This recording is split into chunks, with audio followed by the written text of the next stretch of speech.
Good evening, good morning, good afternoon, ladies and gentlemen, and welcome in to Motormouth Broadcasting, and welcome in to round one of the XCal WebShop Series. Let me get it all right, get everything out of my mind.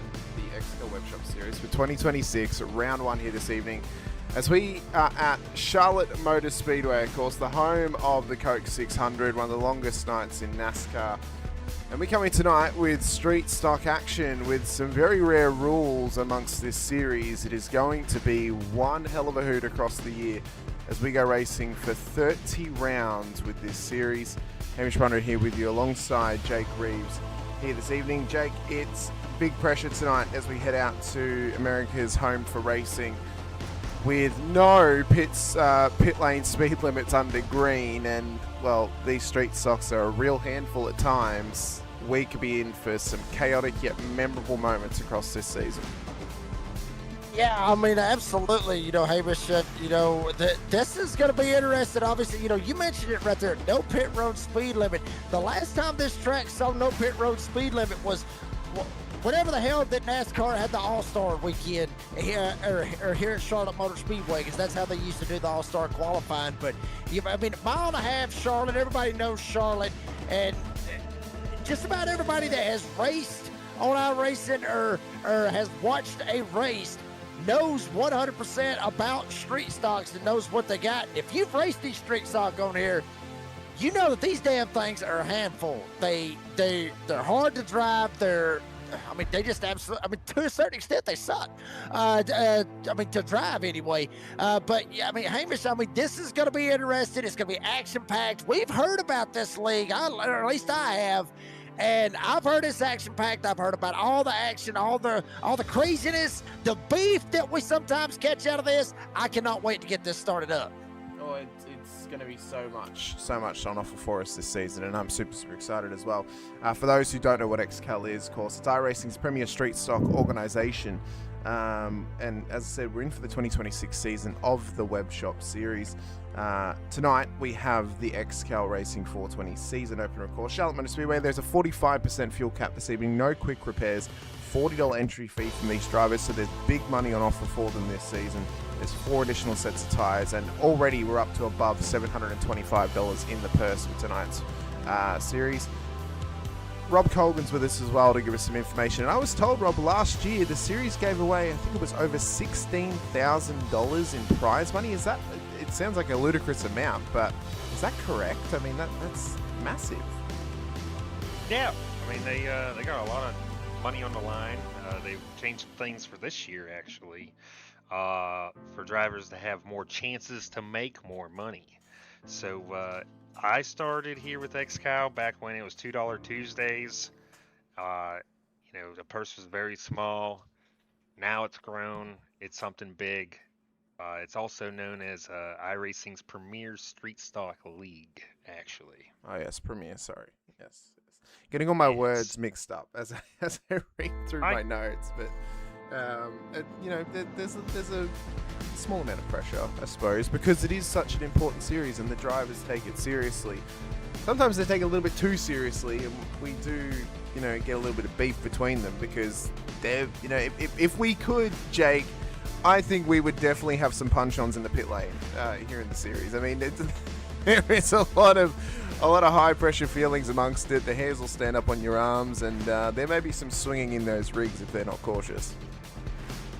Well, Hamish, obviously, Kevin Harvick said it best, fights, we love fights. Racing was built on fights. We love fights. We want to see fights. We want to see beef. Everybody loves it. That's the excitement out of it. You get one guy gets turned, another guy turns another guy, somebody gets pissed off, and you got a boxing match right there on pit road, and everybody's sitting there watching it. Everybody loves that. That's entertainment. The only problem is, like you said, sim rigs and everything, unless everybody sit in one building, there's not going to be a whole lot of, fights going on at that particular point in time. So, but I will say this, I have seen guys, and I would love to see it right here with XCal, for drivers to be just so mad at one another to where they could, like you said, reach right through the microphone and just knock the hell out of somebody. That would be fantastic to see something like this here tonight. Now, whether or not they can reach through the microphone and knock the hell out of them, if they can, please take a picture of it, because I will not believe it if it actually does happen. They're going to have to prove it, but this is going to be fun, baby. I'm telling you, I want to see some beef. I want to see somebody, Hamish, I want to see somebody get so mad at somebody that we end up having all the action and I have to ring the bell. We got beef! I want to ring that bell tonight. We'll see if the bell gets rung across the night as well. We've got so many laps to come our way, of course. 280 odd laps, I do believe tonight's race is. So it's going to be a long time for the drivers out there this evening. We do want to give a shout out, of course, to the series sponsors. Of course, XCal Racing, the Individual Achievement Awards program, as a part of XCal, to J-Dog's Carpentry as well, Admin Box, and then Flaming Karma Paint Shop too. So big shout out to all those guys and girls out there who help supporting the series as well. To our stream sponsors, of course, the Roasted Record, who helps support Motormouth Broadcasting as well, DRE Digital Race Engineer, and as well Track Cams by Gourmet. And if you guys want to help support us directly here on the channel, then you can click that subscribe button, the like button, and the bell icon as well, so you're notified whenever we go racing on the channel. We've got so much more action to come your way throughout the year of 2026. You guys don't want to miss any of it. The warm-up session is going to come to an end in a couple of moments' time. Qualifying's already been ran. It was ran on Monday, so the drivers have already got their grid slot set for them. And Octavio Rondoletto has gotten himself yet another pole position here in his 101st race start. Big pressure on the Argentinian coming into tonight, starting for pole position once again. Is there anyone that we think can challenge him tonight, gentlemen? I think he's apparently he's got fairly good pace. He's on a pretty good strike record in terms of pole to race start ratio. Is there anyone out there who could really challenge him this evening? I mean, I suppose we're going to find out as we go along. But, maybe Matt Bear could maybe put some pressure on him, Jake. I'm not sure. Whoa. Hold up. Now, you can't call him that. You cannot call him Matt Bear. You have to apparently, from what we understand, King Matthew the Bear. That's what you got to end up calling the guy because, we've already heard about him. King Matthew the Bear has driven for multiple car owners, over the years, bringing home championships, all that good stuff. And the whole deal coming into this one right here, that would be the one that I would talk about. Like you mentioned, can King Matthew the Bear be the king here this season and take home his very own MVD? That could be a possibility, but that's going to be pretty long. And Hamish, this is the first time that I will have the opportunity to see King Matthew the Bear actually race, so he can say what he wants. Until he shows me that he is the king, I'm going to call him Matthew Bear. And he may end up getting mad about it, but that's the way that I'm going to look at it. Well, we have got we have got some of the drivers waiting to have a quick chat to us tonight and really give us a rundown of what they're planning for this year. We're going to be leading off here with Octavio Rondoletto. Octavio, welcome in. Welcome to round one of the season. MVD winner last year for the second straight time. You're on pole once again. You've already banked up $25 this season. What have you got for us as we get you ready? Good evening, guys. Well, I'm going to do everything I can to win this race. It's a big pay day, and yeah, it's a super speedway for us. It's a play racing track, and you know what to expect. And yeah, so that's it. Well, what are you expecting tonight, starting at the front? I mean, are you expecting being able to run away a little bit, maybe show off your real pace you've got for yourself, or are you maybe more so expecting that no one's really going to be able to hang with you tonight? I mean, how do you feel coming into tonight's race in terms of where your pace is compared to the rest of the field? Well, it's a long race, 280 laps with too many pit stops. It's an intelligence race. I think everybody will wait until the end to make a move. Leading a lap here is important because every guy leading a lap will earn money. But apart of that, it's a surviving race. So I'll be careful as always. Hey, Octavio, hey, I'm gonna let you finish in a minute. Hey, Matt Bear, go fuck him up! Hey, Right hook coming down to 4, baby. Well, that Went is 2% that last is year. that Doing is bad that, stuff. that is the self-proclaimed king, Matt Bear. Matthew, how are you feeling with Octavio starting on pole? Do you think you're going to be able to sweep past him at some point? I don't really care where he starts. It's all about where he finishes, especially at plate races and it being a restrictor plate track. I mean, you're going to be sitting here in a pack all night long. The pitting is going to be what separates everybody. How quickly you can get on and off pit road with no speed limit, not miss your box is going to be probably the most crucial thing about it. So if you're able to get in and out clean, you're probably going to create a gap, and you can make it grow if you get into the right pack. If you don't, you can also lose that same exact time that you just gained. Well, we appreciate your thoughts, appreciate you coming in to have a chat to us. Best of luck on the grid up and best of luck in the race. And thanks once again. We'll see you for chatting to you after the checkered flag is flown. Yes, sir, brother. Thank you. Look forward to it. Thank you. Good luck, Matt.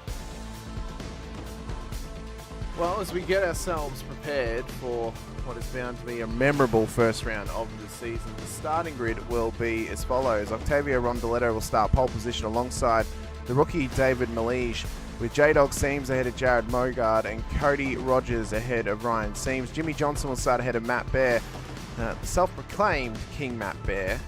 I will point out that he is self-proclaimed, and we have had no proof of this kingliness and royalty of him. We'll see if he proves it. Justin Bird ahead of Sean Andrews with Joe Campbell and Jose Gondino at the back end of the field. And I suppose then the question has to be answered, Jake. Is he going to be like Jerry the King Lawler, or is he going to be like fake King Jimmy King? Wow. I Those deep are some cut. damn harsh words right there. That is some harsh comments out of that. Only time will tell what happens with Matt Bear. Go ahead, Matt. You can get mad at me. I don't give a damn. I mean, you show me that you are the king. Show me you are the king. You know what, Hamish? I talked about it a while ago. I was wanting somebody to do it. We ain't even got the race going yet. We got beef. We already got beef lined up right here. Show me you are the king, and I will call you the king here with XCal. But we'll see. We'll see what happens. Long race, endurance race. These old boys got to take care of their stuff. Don't get yourselves caught up in no messes out here. As we run it up towards the start zone, lap one of 280 about to come our way right here at Charlotte Motor Speedway as it's green flag running and they get themselves up to speed. The showman Octavio gets us underway in his next pole start. 101st race start for him. He's running the Jimmy Johnson 48 on the roof. And as they trickle their way on through turn 1 and 2, can they find themselves an opportunity on the way past? David Malige, well, he's got points to prove this season, wants to fight out for Rookie of the Year, but his teammate as well this season will be hoping to get that honour himself, so there could be some inter-team beef if they're not careful. And running it around turn 3 and 4, they've kept themselves tiny, they've got themselves in 2 lines astern, and they're pushing on pretty early here, which is great to see. Yeah, I mean, this is what you're going to really see out of these old boys right here. Bump drafting, much like a restrictor plate track, like what you would see out of Daytona and Talladega with the next gen, Xfinity or trucks or whatever the hell. But NASCAR in general, that is what you would see at those big tracks. This is their Daytona. This is their Talladega. David Malige up on the top side, getting a shove. Rondaletto down on the bottom side. Rondaletto, the showman, keeping it on the inside. Double wide throughout the rest of the field. Nobody wanting to get happy, get bumpy. It's still early, baby. Let's not piss nobody off. It's way too early. It's lap 3 of 280. Why would they want to try and piss anybody off too early? You know, let's not have a punch on just yet. Let's at least wait until maybe lap 140. Let's get 50% of the way there, and then we can get the beef started between them. And right now, I'm sure there's a little bit of trash talking in the cars, out the windows. They can, you look stupid. Oh, no, you look stupid. Well, right now, they're racing pretty smartly and pretty neatly as well, as Malige takes the race lead and Mogard tucks it up into P2. Octavio's got a long way to go, but there will be some sound strategy tonight. They've got to plan out when they take the tyre sets. They've only got 4 extra available to them across the 280 laps, and with a 45% tank capacity, well, it's going to cut up the pit stops just a little bit when they take those tyres. And really, if you want to try and break it down into a race of quarter markers, well, you could go, if I can do the quick maths here, 60, 60, 60, and at 240 you take some tyres, and then you push on 40 laps. Maybe that's the key. It's a bit of work for them though, to try and figure that out as best they can. But at the end of lap 4, you almost feel, Jake, that is there something coming? Could there be a run-in of sorts? Could there be something that blows up in our face at this point in time? Because drivers are either on the fuel save early or they're on the tyre save early to try and make them last as long as possible. Yeah, I mean, anything could blow up right smack dab in front of us. I mean, we have no idea what's going to happen. You know, we're just along for the ride just to see what the hell will happen. Just like everybody else watching at home here on Motormouth Broadcasting. I will say this. David Malee, a couple of laps ago, I was sitting there watching him. He tried to jump up and put the block on Jared Mogar, and I'll just be frank with you. He about got his ass hooked up into the wall coming into turn 1 and 2. I mean, he slid up, tried to put the block on him. Mogard was there, almost right rear hooked him into the fence, but it wasn't going to be Mogard's fault. It was all going to be David Malee. You talked about him, the new man around town, the rookie, trying to showcase himself a little bit. You see him up here at the front of the field, really showcasing his talent. But an endurance race of 280 laps, what is going to happen? Is he going to be able to keep that number 3 up here at the front? With moves like he made with Jared Mogard, Mogard might have cut him a little bit of slack. If he wasn't have cut him any slack right there, I mean, his race would have been done, and we would have had our very first caution. So you got to be careful right there. Now you see Ryan Seams jumping down to the inside trying to go after Mogard. Well, he's trying to go back and forth right here. He's trying to play a little back and forth, trying to put the block. And Seams thought about going below the double white and blue line, tried to make a shot right there. They're starting to hammer at the old rookie up here, buddy. Oh, they're putting pressure on him as Mogard now takes it into the race lead. Oh, boy. Jose getting loose. Oh, yeah. Real loose for the Portuguese driver. Rob, you know, this early in the race, obviously, you know, you've raced in the series before. What's going through the drivers' minds at the moment? What is maybe some of the tactics that are going through their mind? Is it a survival factor this early on, or is it let's just keep it as clean as possible? Because obviously they have to pay $1 for every incident that they get in these races. Yeah, I mean, there's 2 different strategies. Either be up in the front or be in the back and saving fuel. Right now, me, the driver, I was always wanting to be in the back and try to miss stuff like what you just seen with Jose. David Mountie's heavy blocking. But some of these guys are pretty good up front.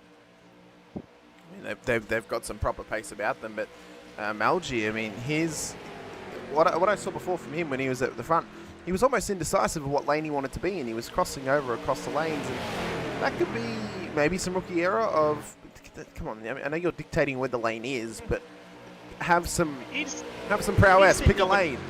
You know, man, he just didn't know what to do with his hands. You know, he knows where he's going. I know Dave. Dave likes to be a little aggressive. You know, at times he's clean about it, but there's always that one oops. You know, and that's the oops that will get you. But David just didn't know what to do with his hands. Well, he'd be feeling like a primetime Ricky Bobby right now, wouldn't he, Jake? I mean, not knowing what to do with his hands. I hope at least they're on the steering wheel. That's what I hope. I hope they're at least on the steering wheel. If I had to describe David Mountie to you, Ricky Bobby would be one. So, you know, he's fast. He just doesn't know what to do with his hands. Yeah, but I mean, you know the old saying, you know, with Ricky Bobby, you know, if he ain't first, you're last. So, I mean, if he's going to be somewhat like him and, you know, all that, you know, he better get up here and he better get in the mix because he has fell back big time. Already fell back into the 5th spot. Up front, Justin Bird now, he leads them here at Charlotte. Oh, J-Dog, Cody Rogers back here mixing it up. J-Dog got to jump to the top side, try to make it happen. Mogart there. Here comes Malee. Malee tries to jump up. They're going to make it side by side for the front 3 rows. Now J-Dog. I'm not even sure if that's his real name. If it is, I ain't got nothing for that. But if that's his real name, God bless him. I'll just go ahead and put it that way. J-Dog leading here tonight at Charlotte. Well, J-Dog, whether it is his real name or not, he's got Jake Reeves barking mad trying to figure it out as he has woofed his way to the front of the field, but Cody Rogers is right there with him, trying to stay and keep that pressure upon the 88 as the 1 now takes the race lead through turn 1 and 2. And he's got Justin Bird spreading his wings, wanting to fly away, but he can't quite get past him. Is there going to be a feather in his cap, or is he going to get caught up in something else? It's almost looking like a nest of issues for him. How many Bird references can I get out for him? We'll figure that out by the end of the 280 laps, I promise you. Mogard and Malgi battling in behind as well. Ryan Seams is involved in this, and Octavio's remained in it too. But the pressure's remaining on all of them, and they can feel it. Any little mistake, any little off-kilter moment, a little inch off, and that could cause absolute drama, especially with the field so tightly compacted together right now. Well, you mentioned right there with Justin Bird, I'd come up already with about 2 or 3 Bird references already. I mean, he gets up at the front, he's Big Bird on the field. Once he goes past the leader, he's flipping the virtual Bird out the window, going by, taking the lead. I mean, there's numerous Bird, and I'm sure there's a whole lot more that we could come up with. Like you said, we got a long damn time to get there. But Justin Bird on this inside lane, J-Dog up top, Malee almost turned him about 2 laps ago. I'm sitting there watching him. He is damn near wrecking him going into the corners. He's lined up. He's giving him the shove. You see it right here on the outside lane going into 3. He's locking bumpers on the top side. That's what you need to do the bump draft. But in 1 and 2, it seems like he is just straight up J-Dog's tail, no pun intended. But now it's going to end up working out for him as J-Dog trying to go for the lead. Rogers on the bottom, and they are double wide with David Malee right behind them. He wants to stay with old J-Dog. Him and, believe it or not, David Malee and J-Dog Seams might have had a little conversation before the race went on, and maybe just to give or take, let's see if we can work together to try to get up here at the front and see what happens. Well, you know what I'm noticing at the front right now? Where is this self-proclaimed king in the field, Matt Bear? Where is he gone? Yeah. He's not up here. What is this? Where's his crown, Rob? What? Is it a Burger King crown that he has, or has he got an actual crown? Because right now it looks like it's being stomped into the ground, being back in P9 and down 1. I mean, see the king here though. I know the king, Matthew Baird, and he's leading Jimmy Johnson, Joe Campbell, and Stephen Rex. All 4 of these boys, they put their time in. These are big names in XCal. Some of these other guys, they're out there, they're dilly-dallying around. The vets back here, they know what's going on. So the King's leading that group. Well, he's leading the group, but is he leading his round table of squires, or is he just in it for the ride? I mean, that's, how is that going to work out well for him when he's so far back and these front runners are together? I suppose he's saving fuel, so that may help him in pit lane. But eventually he's got to try and move his way forward. Yeah, he's got watching to hurry up. things. Yeah, he's watching what other people are doing. He's seen these guys be a little aggressive, He's waiting for the Birdman to go up there and say flying V. He's waiting for all kinds of stuff. Well, Rogers up 4 now as well, Jake, but it's tough going for those back markers at this stage, those vets as we called them, who are playing the long game. But these front runners are very aggressive as they're now going for single file instead of the 2 wide. Yeah, I mean, it looks like they might have calmed it down just a little bit. I was going to end up calling, Justin Bird, Big Bird. But, yeah, you know what? Screw it. Rob called it perfectly. He is Birdman. And thank God I didn't go with Big Bird because he has fell all the way down now to the 7th spot. He was up there racing for the lead. Just got hung up on the outside lane, not having the draft that inside lane you were talking about a second ago, Hamish. On the inside, he got hung out to dry. Now he's going to have to fight his way back up to the front, which is where he was. Biggest mover in the field is Cody Rogers in the 1, sitting in P1, up 4 spots from where he started. And then you also, obviously, Sean Andrews up 4 spots, all the way up to 6 as well. So we got some big movers. Nobody really a big loser except for the showman, Rod DeLetto, who started on the pole, and he's all the way back in 8th. This could be one of those strategies where Ron Leto just kind of doing what Matthew Bear is doing right now. Just take it easy, long race and just take her time. That's exactly what Rob was just saying a second ago. Maybe that's what the plan is out of Rondoletto, is trying to do the same thing that Matt Bear's doing. Oh, yeah, I have a feeling that is what the strategy is looking like for him at this stage, and I think those guys further back are just trying to save a little bit here. The driver who's really lost out of all this was the driver that got loose before, Jose Godinho, who's just trying to catch the field, but he can't catch the train because he's got no draft at the moment. All these cars are in draft. They're running at much higher speed than him, and he's already caught out nearly 8 seconds off the train, so he is well down the order right now. There's also a couple of cars trying to create a second lane here further up. You can see that gold car up there. Joe Campbell, I believe it may be. It is. It is Joe Campbell. So he's trying to be a pioneer and start a second lane, but no one else is willing to go with him. But luckily for him, he's not getting dragged back too far by these other drivers. Joe's a pretty well-known name here in XCal with the plate races. He has won. This would be like NASCAR's Daytona 500. This is XCal's Daytona 500. This race. Joe Campbell's won it more than once. So you know how they respect them guys in NASCAR? That's all they've ever done is win a Daytona 500 when they know a thing. That's Joe Campbell right here. It's poetry. I would have said Trevor Bayne done that, but actually he don't know a damn thing, to be honest with you. He only won one race. I mean, hey, I call it like I said. but he's not. But obviously he's not like Trevor Bayne. He's trying to make it happen, and he is making it happen. You called it, Rob. To the outside, Campbell up 7, now making up 8 spots, going to P3. Trying to get a little bit of help back there behind him with the help of Ryan Seams in the blue car. Trying to get it up there, try to make it happen. I believe that is Ryan Seams. No, actually, excuse me, Sean Andrews right there in the 04. They're making a run up here on this outside lane. Cody Rogers, he has had the lead for quite some time, but Joe Campbell had enough of this, wanting to play a little dirty up here, try to mix it up with Cody Rogers and try to get up here and take this lead. He's pushing hard to try and get up to the race lead. It's side by side, a little bit loose there for, I believe that was Sean Andrews who was getting loose. It got real loose on the outside line, but it's not hurt him too much as they're now pushing. And the pressure's built and moves are being made as everyone is trying to take advantage and find their own lane. And for Campbell, he has pioneered his way to the race lead. Multiple-time winner here at Charlotte, and he'll want to get himself another one here tonight. He took that lead, and he's like, hey, y'all, Daddy's home,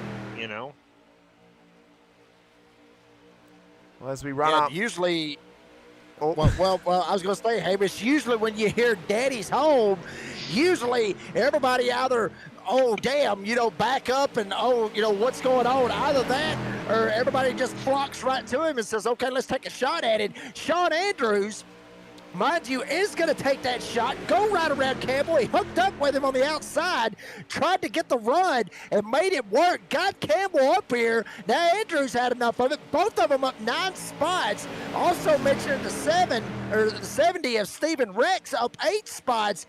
Everybody else in the field has pretty much lost their ass right now. Everybody has dropped down more than at least 1 spot. Rondoletto down 9 spots. Jimmy Johnson, we talked to him about him a while ago. He's all the way down to 12, damn near right on the back end of this pack. But 4 of them rather, have been up spots. Rex trying to get this outside lane rolling. Malee trying to roll with him. Only 2 of them. You got one way back there in the back. Justin Bird, the Birdman, trying to roll on the outside lane, but Andrew's leading them right now off turn 4. Birdman's going down Sesame Street. Yep, they're going for it. There you go. And they're trying to push forward as well. As we can see that Campbell has been caught here just a little bit as Rex roars his way to the front end of town. Malige has gone with him. Sean Andrews is still up into P3. They're swapping and changing positions like schoolyard kids trading Pokemon cards at the moment. None of them want to end up with a Ditto. They all want a Charizard at this stage as Stephen Rex in the 70 leads the way. And he is ready to push on. We're lap 27 to 280. Make it to 28 of 280. We are a 10th of the way there. and it's only taken us 16 and a half minutes to get there. No cautions just yet, no pit stops either, so we're still waiting for the first traverse through pit lane. But for Rex, he is up 12 and into the race lead. He's gone from the back of the field to the front, and he's done it slowly and surely by picking off positions every single lap. I'm telling you, I mean, that would be Steven T-Rex, if anything. I'm not sure what his nickname is here at XCal, but that would be what I would call him. Is Steven T-Rex literally roared all the way to the front, as you mentioned, Hamish, up 12 spots already and leading. Now everybody went back to that single file line like we were talking about seeing earlier. But you mentioned it. We're getting ready for some pit stops. And this right here is when everybody is going to literally have the hold my beer moment right here. Nobody knows how this is going to, well, honestly, me and Hamish ain't got a damn clue of how this is going to work out. This is the first time we're going to get to see this. Everybody going down full speed, no pit road speed limit. And when they get down there, they are going hauling ass, going into the pits, and they've got to lock it down and don't blow it past their pit box. In the street stock, the brakes ain't the best in these things. That might be where your wreck is. That might be where your caution is. If we have all 12, 13 of them, if Jose was up there with them, we may have all 12 of them pile up going into the damn pit road for all we know. Well, we may have that happening. I mean, they're going to be foot to the floor, no lift until they see their pit man. We may also see a couple of drivers miss their pit box if they're not careful. So as we come up towards the start of lap 31, again, this pressure, this rising feeling, it has an aura about it, an electricity that something big could be coming here for the remainder of this race. We've got 250 laps to go here at Charlotte Motor Speedway, and David Malgi, who started in P2, is back in P2 in the number 3 entry. He is putting all sorts of pressure right now on the back of Rex, but he is just tucked up, and he's gone camping on the back end of that car. I'm telling you, baby, just absolutely camped out. Malee trying to take a shot. Damn! Slid it down on the bottom side, getting a little loose right here in the quad oval. And Charlotte, Andrews right behind him, Birdman and Joe Campbell being the top 5. And I'm telling you, Malee, we talked about him being a rookie, Rob. We were talking about this. Him being, a rookie in this series. He is not being denied. He's taking that number 3 and trying to drive it like Dale Senior, for that matter, and putting a lot of pressure on old T-Rex up here at the front, wearing him out, bump drafting him, maybe trying to get the hell away from Sean Andrews and the rest of the field. But for that matter, Rex has got 2 things he's looking at, honestly, Rob. He's looking out the windshield, and not only looking out the windshield, he's got one eye out the windshield, one eye on his mirror, praying to God that Malee just don't straight up turn him into the outside wall. He has come close, very, very close. It doesn't make a damn what corner, what part of the track. Rex is just holding on for dear life. He literally is. Well, the whole thing, too, is are you looking back there because he's a rookie? Do you trust him? Oh, yeah. We're building that trust wall, He's either going to knock it down or build it up. Yeah, very good possibility. You could knock it down, build it up, or knock it halfway down, however the hell you want to look at it. Andrews trying to roll right there. Justin Bird right there behind him, the Birdman. They're going to get a run. Here we go. Andrews is going to get a run. He's trying to get the draft. He's trying to make it work. Campbell tried to lock onto him as well, not close enough to make it up there on the back end of Malee. And T-Rex still holding on, literally holding on for every bit he has. Malee is wearing him out. Honestly, Rob, I don't think he's going to have a back bumper before they even get to the pit stops, because I think Malee has actually put it on himself to knock the whole ass end off of T-Rex's car. And, I think that's his goal right here at this point, just to wear him out. He's, like I said, he's a rookie. He's trying to show, hey, y'all don't play with me this season. I got something to prove.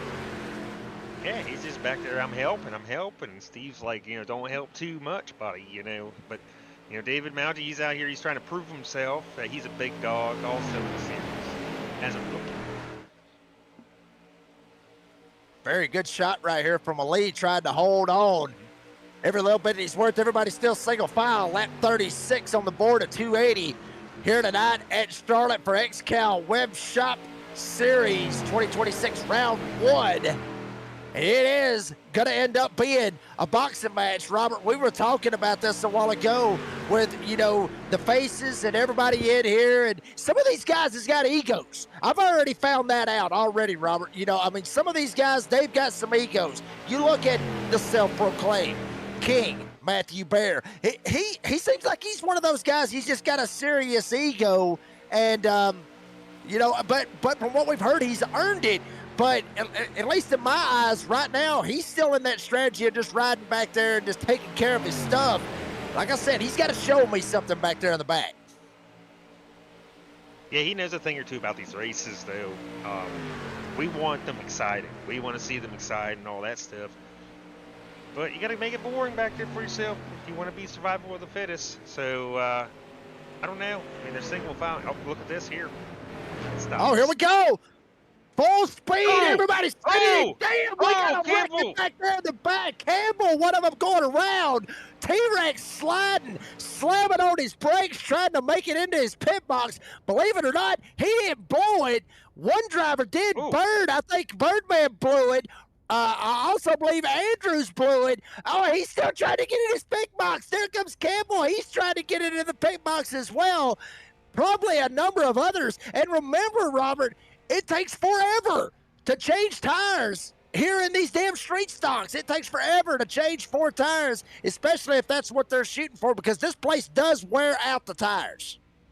Oh, yeah, and then now that gives you extra time to sit in there pissed off, too. Like, Joe Campbell's got to be pissed because it looked like Mogard missed his mark, or I don't know, something happened there. Someone's going to be getting pissed off. And y'all want to say about the King, look who's still out there running around going fast with Rondoletto, too. Well, Rob, I'll go ahead and say it like this. It's better to be pissed off than pissed on. At least that's what I've always been told. You and anybody out there in the live chat, you don't want to be pissed on. I've never been pissed on. Well, my dog did one time, but other than that, that's beside the point. T-Rex shooting out here. Malee right behind him. How about Jose? Trying to make it happen. Up here, he's pitted a lap ahead of these guys and has slid himself back up in contention up there into the 4th spot. You see him working his way around right there. He gets around T-Rex. Jose flipped it on everybody. He might have just took gas only when he went down pit road and maybe not took tires. It looks like that's exactly what he did. He either done that or he took 2 tires.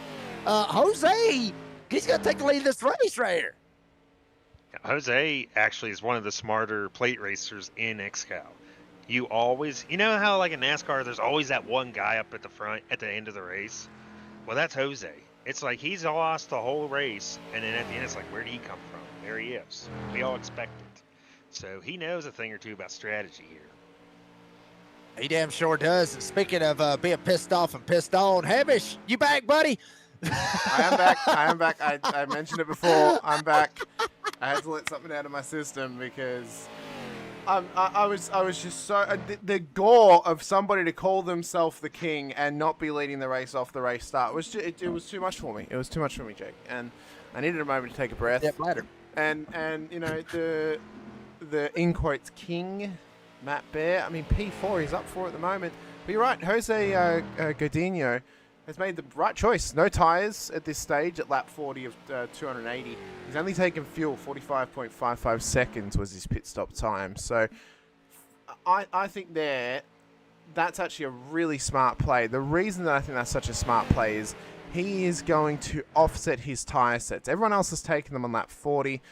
If they take them every 40 laps, they're going to use up their tire sets by lap 160. What are they going to do for the next 120 laps?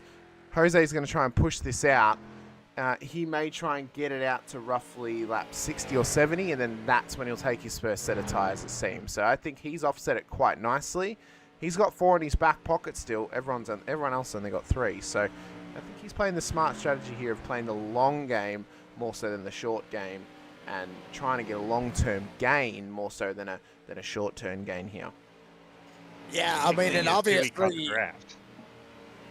Yeah, if Rex is fixing to blow right by him. There he goes, right up there the quad oval. You see it up there going by him as Malee and Showman trying to mix it up as well. Well, Robert, I think you were actually fixing to mention that right there. I think maybe Jose possibly lifted to let Rex get by him. That way he's actually got some help right here. That way he just don't straight up get left. Saving fuel, big thing. He's already saved tires technically by not taking tires on pit road. Now Jose's smart. He's playing that long game. He knows. That's why when I seen he got loose, I was not worried at all. I knew he'd find his way back in the mix. Well, I think that, you know, Jose has kept himself within this now, and I think that if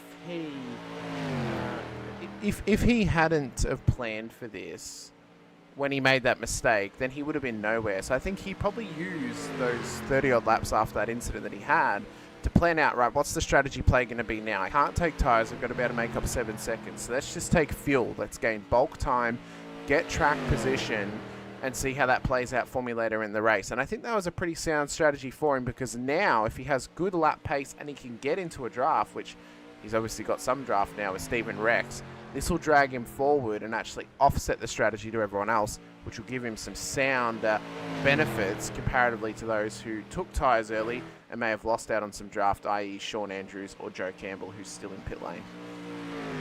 Yeah, and you mentioned it. Yeah, extra set of tires right there, Robert, talking about that. But, you know, you mentioned it just a second ago right there, Hamish, with Joe Campbell. You know, we were talking about him. Robert was talking about him being, you know, a damn good super speedway driver. He's been down pit road. He's 6 laps down at this point. 5 minutes he's been sitting in the pits. Something missed. Maybe what happened a while ago with how everything worked out when he went down pit road. Maybe the car is just straight up tore up so bad, you know, that he's not able to get back out there. And depending, I mean, we saw him. It looked like he got knocked sideways going down pit road. He hit the wall. Maybe those are repairs that he's trying to get fixed, or maybe required repairs. He may be pissed off. We may have beef. Campbell may have beef with whoever sent him around when we was in the pits. And these old boys, if they don't be careful, they're going to end up having beef, because they're going to end up wrecking each other as hard as they're racing. Well, they are racing super aggressively, aren't they, Rob? I mean, the amount of cars that are just spread out here, they are pushing hard for it right now. No, I mean, I think Joe, I think he's going to sit on pit road, fix all that damage. Smart thing for him, too, though, is he can also help a teammate at the end when needed, while also screwing over the guy that screwed him over. Something like that. But it's going to be tough for Joe to get all them laps back. Well, this is what happened with Joe Campbell into pit lane. They all came in, bounding through, and then... Damn! Oh, my God. It was... I'm trying to...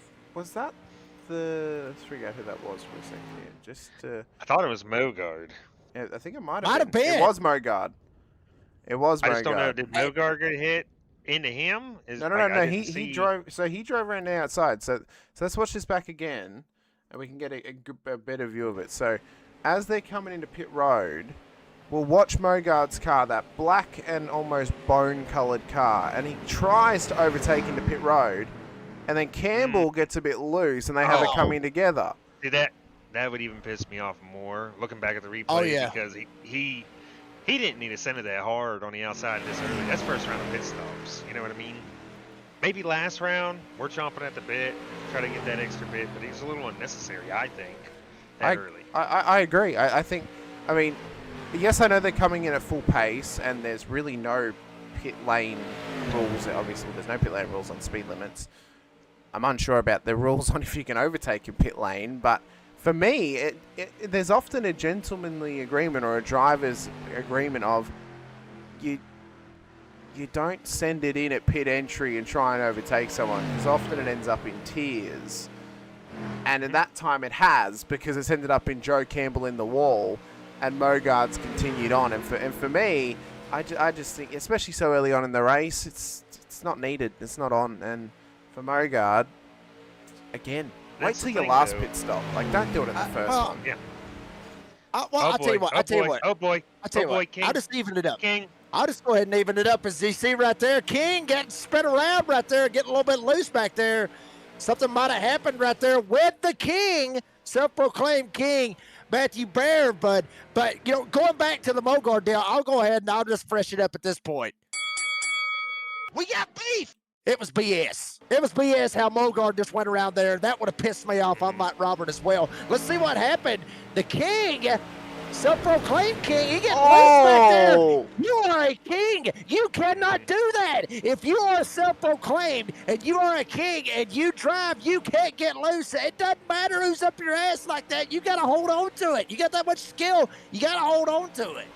Well, for me, I mean, it's only paying more to the claim that he actually has a Burger King crown because he's just been served a Whopper meal by the 66 of Jimmy Johnson right there. And for me, the King's got to be better than that. He's got to be better than being allowed to just get spun round by another car behind him. He needs to have the car control to hang on to that thing when it gets loose and not get served up at the entry of pit lane, because otherwise you're going to be there with a messy meal in front of you and no napkins to clean yourself up. And that's exactly what's happened with the King right there. Yeah, and got his cardboard crown. Well, I was going to say he had his cardboard crown ripped up, basically. Robert, I mean, because everybody knows how them Burger King crowns is anyway. He's gonna have to trade in that crown for a Happy Meal soon. I wonder what toy he'll get with it. The downfall of Happy Meal toys over the last decade has been atrocious. Not that I buy Happy Meals anymore, but I feel bad for the kids of today with what they have to deal with in Happy Meals. It's not nothing to what we had when we were younger. No, we used to have school toys. Oh Yeah. We got like a ball pit at McDonald's. What's the deal with that? We had a ball pit. We could jump in there. We could do all kinds of crazy stuff. We had slides. We got little 8-bit games and stuff like that in our Happy Meals. It was a great time. Nowadays, what do they get? They get a stick with something on it. And, what is that? Come on. But Stephen Rex right now, he has roared his way up 12 positions. He has chewed through them as best he can. But David Malgi has stuck with him the whole time. Octavio Rondoletto, the showman, is up there with them as well. And Jose Godinho has fought his way back up to P4, up 8 positions for the Portuguese driver who strategized his way up there. But he's got to stay within this draft now, Jake, and continue to build gap to Ryan Seams. The key number for him will be 15 seconds. That's the gap he needs to build on the cars in behind him if he wants to remain in this position after the second pit stop in this race. Yeah, he's going to have to get it up on the ball. He's going to have to go. Like he can't half-ass it back there. He's got to get up on the gas, and he's got to go if he wants to catch up here to these old boys. Front 4, they're gone. Literally, they're gone. Everybody else is basically just hoping that, Barney the flagman knows that there is a yellow flag up there somehow. But why throw it? We ain't had no accident. We ain't had no major beef. Well, we had a little bit of beef, obviously, with Mogard and Joe Campbell. Mind you, I do want to bring this up. And Joe, very well-respected driver, but Joe Campbell's back out there on the racetrack. He's 15 laps down. What's going to happen when Mogard catches him? What's going to happen at that point when they get around one another? I'm sure he's well-respected, but Robert, you know as well as I do, everybody has their breaking point. Everybody's got their boiling point when you're just sitting there riding around and all of a sudden somebody door bangs the hell out of you and wrecks you. It's natural to have retaliation, isn't it? Let me tell you something. I raced with Joe Campbell quite a while, and Joe Campbell and I had a beef for the longest time. And it was endless. It was like Tom and Jerry chasing each other around.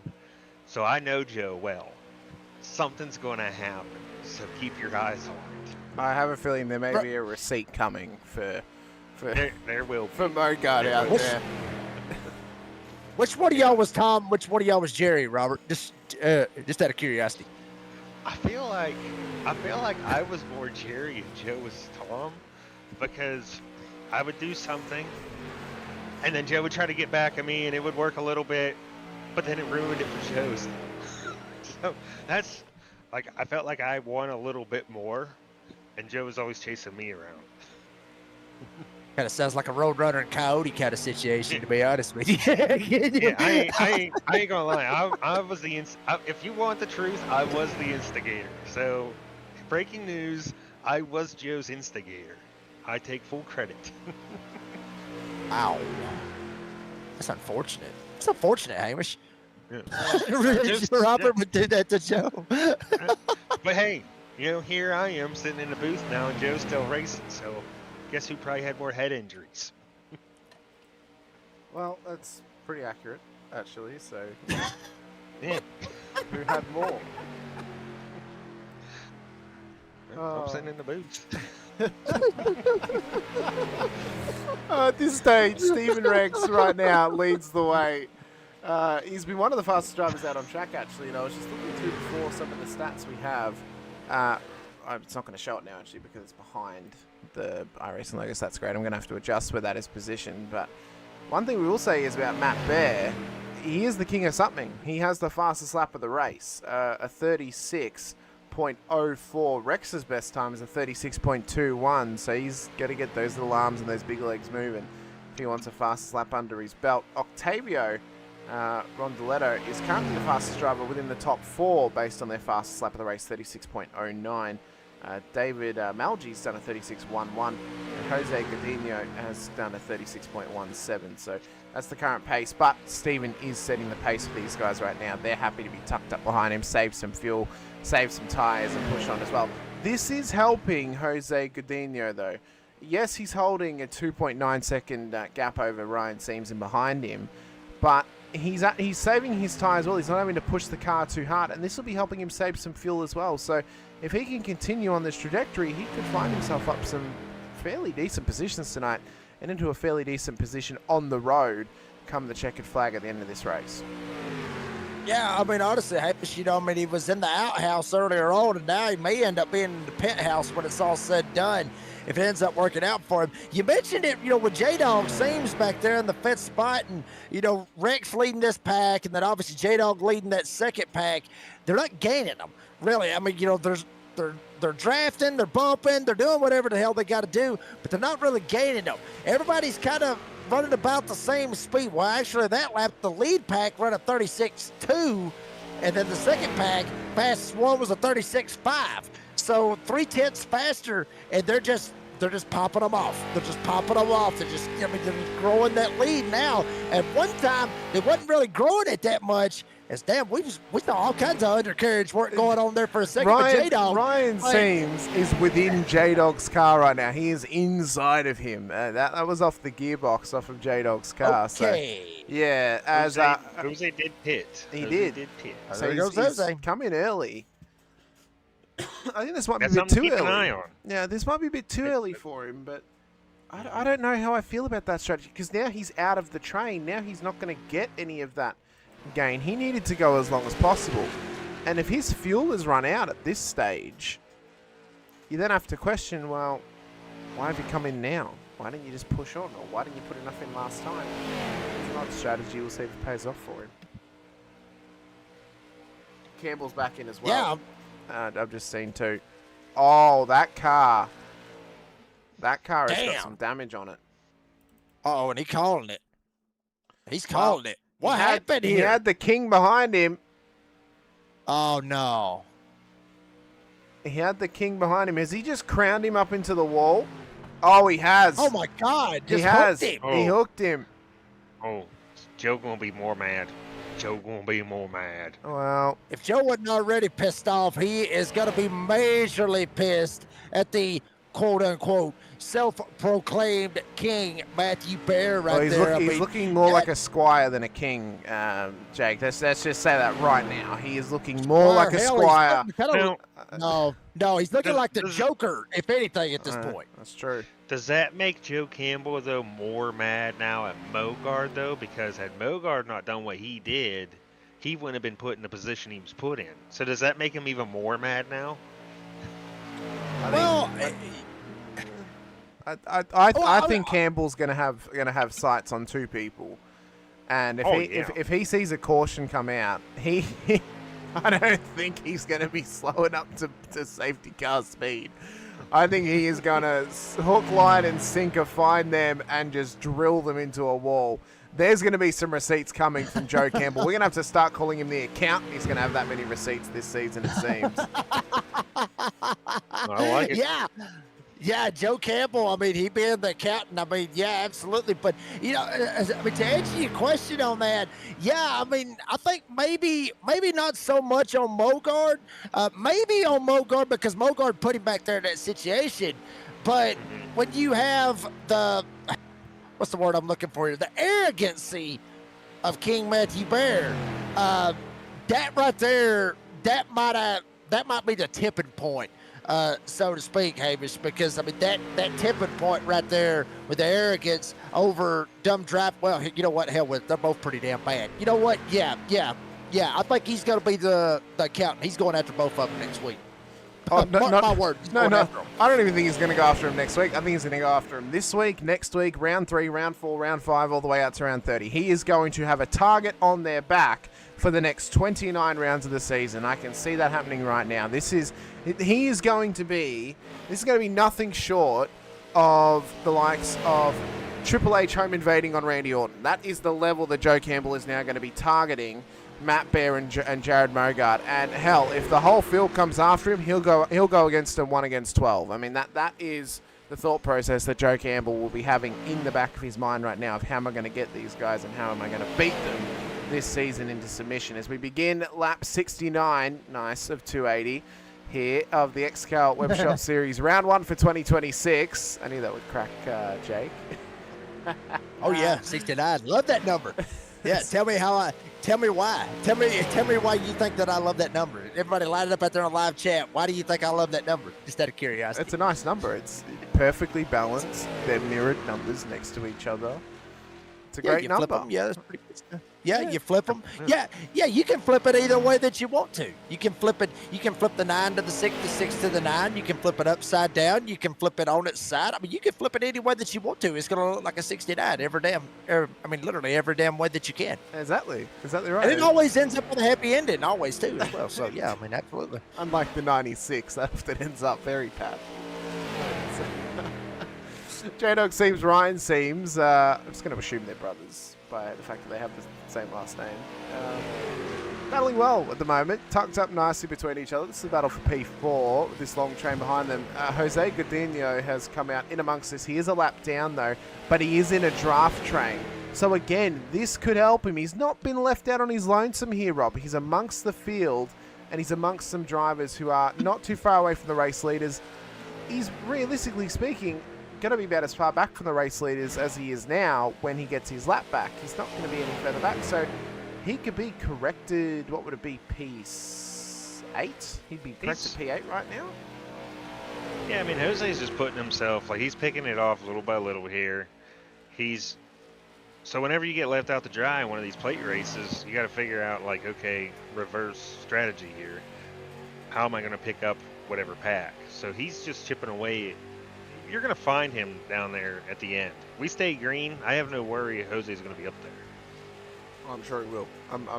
I have no doubts. But from what I've seen from him, even though he got dropped and left out to dry early, he's got himself back within it again. And even then, it'll only take one caution for him to get back into this thing. And I know we don't normally get many cautions in XCal, but one caution will completely change the race because he will be on somewhat of an advantage. Stephen Rex is now into pit road as he sets himself up. So Jose took tyres last time. We'll see if the former race leader now takes tyres this time or if he just takes fuel. I think they're only going to take fuel here, Jake. I don't think they're going to take tyres. There would be no point. They may as well Steve's wait taking until... tires. He's... What? Huh? I got that. Yep. Right sides? Is it just going to be rights? Yep. He's taking all 4. Yeah, Web's 4 tires. Won't do it. I'm sorry to Stephen Rex. I think he's just thrown that away. I think he's just But thrown I'm away a result. wondering, keep in mind, it does take a lot longer to put fuel in these street stocks. So Steve's also going full fuel because he should have pulled out by now. Yeah, So I agree. He's going full fuel and tyres, but we're lap 74 of 280. He's only got 4 extra sets. He's already now used 2. So he's got to make But another... how much are you going to burn up? Well, I suppose that's true, That's the thing. but I'm thinking about how are you going to balance them, because we've still got 106 laps to go as David Malgies are going to come in now. We've still got 206 laps to go. How are you going to balance 3 tyre sets? 2 of them you need to change to across that amount of time. He's going to have to run 60 lap tyre stints, more than 60 actually, nearly 90 lap tyre stints.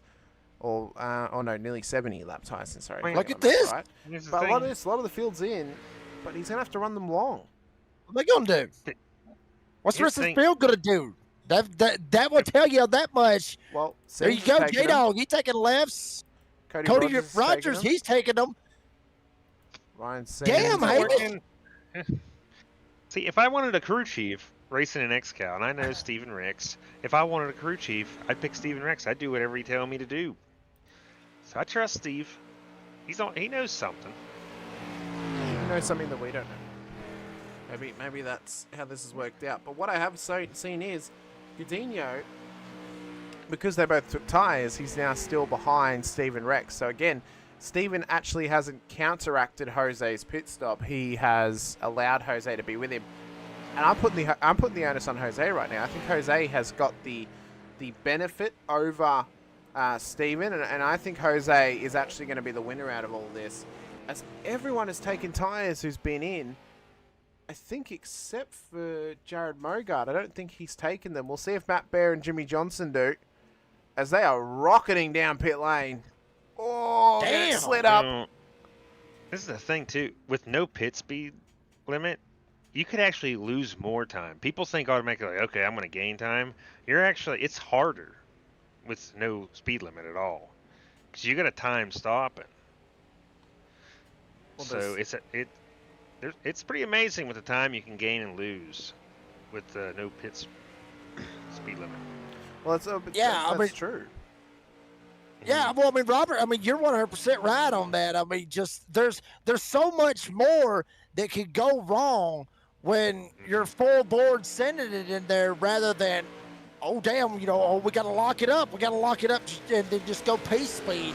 There's a whole lot more that can go wrong going faster, believe it or not. With a group, you need that draft too. Yeah.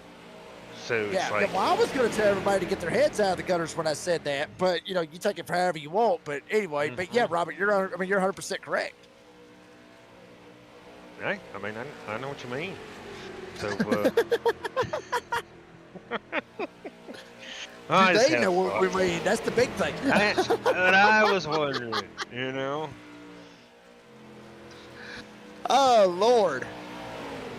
I was just Are you thinking about Jose? What are you thinking about? What are you thinking about? Come on. I was thinking about whoever wins this race could buy someone's mama's OnlyFans at a pretty nice price. Damn. That is a good idea. Think about it. Free subscription. Get those subscribers going and get yourselves... Or they can subscribe here. They could buy the Losers Mama's OnlyFans page and subscribe here and watch every Tuesday night. They could. Yeah. Think about that. Yeah. And have change.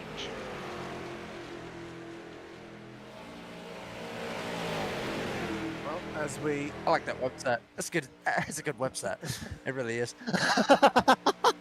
Do you mean the XCalRacing.com web shop? No, I meant OnlyFans. No. Y'all's website's fantastic too. Great entertainment, but there's... Yeah. A lot of entertainment over there on OnlyFans too. Yeah, go ahead. I'm sorry. Go ahead, Hamish. My bad. I'm over here getting cracked up. Go ahead. Lap 79 to 280, so we're just about to crack over 201 laps to go in this race. Steven Rex leads the way over Octavio Rondaletto, the showman into P2. He's down one position, the pulse that he hit tonight, but he's still up and amongst it. He's got Cody Rogers, J-Dog Seams, David Malgi, Justin Bird in behind him, as well as Ryan Seams, and then Jose Godinho makes up the back end of this little train. So we've got a Latino at the front of it, we've got a Latino at the back of it, and then it's filled with unknown Stars and Stripes freedom fighters from the US of A as they battle away for positioning. Jared Mogart, Sean Andrews, Jimmy Johnson, Matt Bear, they make up the field. Joe Campbell is still in pit lane, by the way, so it's big repairs on that car. And you've got to feel for him because he has been taken out twice now in this race, no fault of his own. And he will be seething in that car right now. I have a feeling that the gold car may be turning red from all the steam that is coming out of his ears. And the windshield may be getting fogged up right now. Well, that ain't the only problem out of this, Hamish, because if he is going to stick around, which odds are he's sticking around. I mean, the pit timer is just increasing. He's still sitting there. So you sitting there saying that gold car is turning red at this point. Whichever driver that gets around him, if he does it, I believe Joe Campbell will come out of the pits. When he comes out of the pits, whoever is the car that is around him, their ass is going to be red, whether that be Matthew Bear, King Matthew Bear, or whether that be Jared Mogard, or it could be anybody. I wouldn't think it'd be one of these leaders, but certainly if one of those guys, if they get around him and he comes back out there, you will have your caution because he is going to literally send them over the damn fence. Don't give Matt Bear the satisfaction by calling him the king.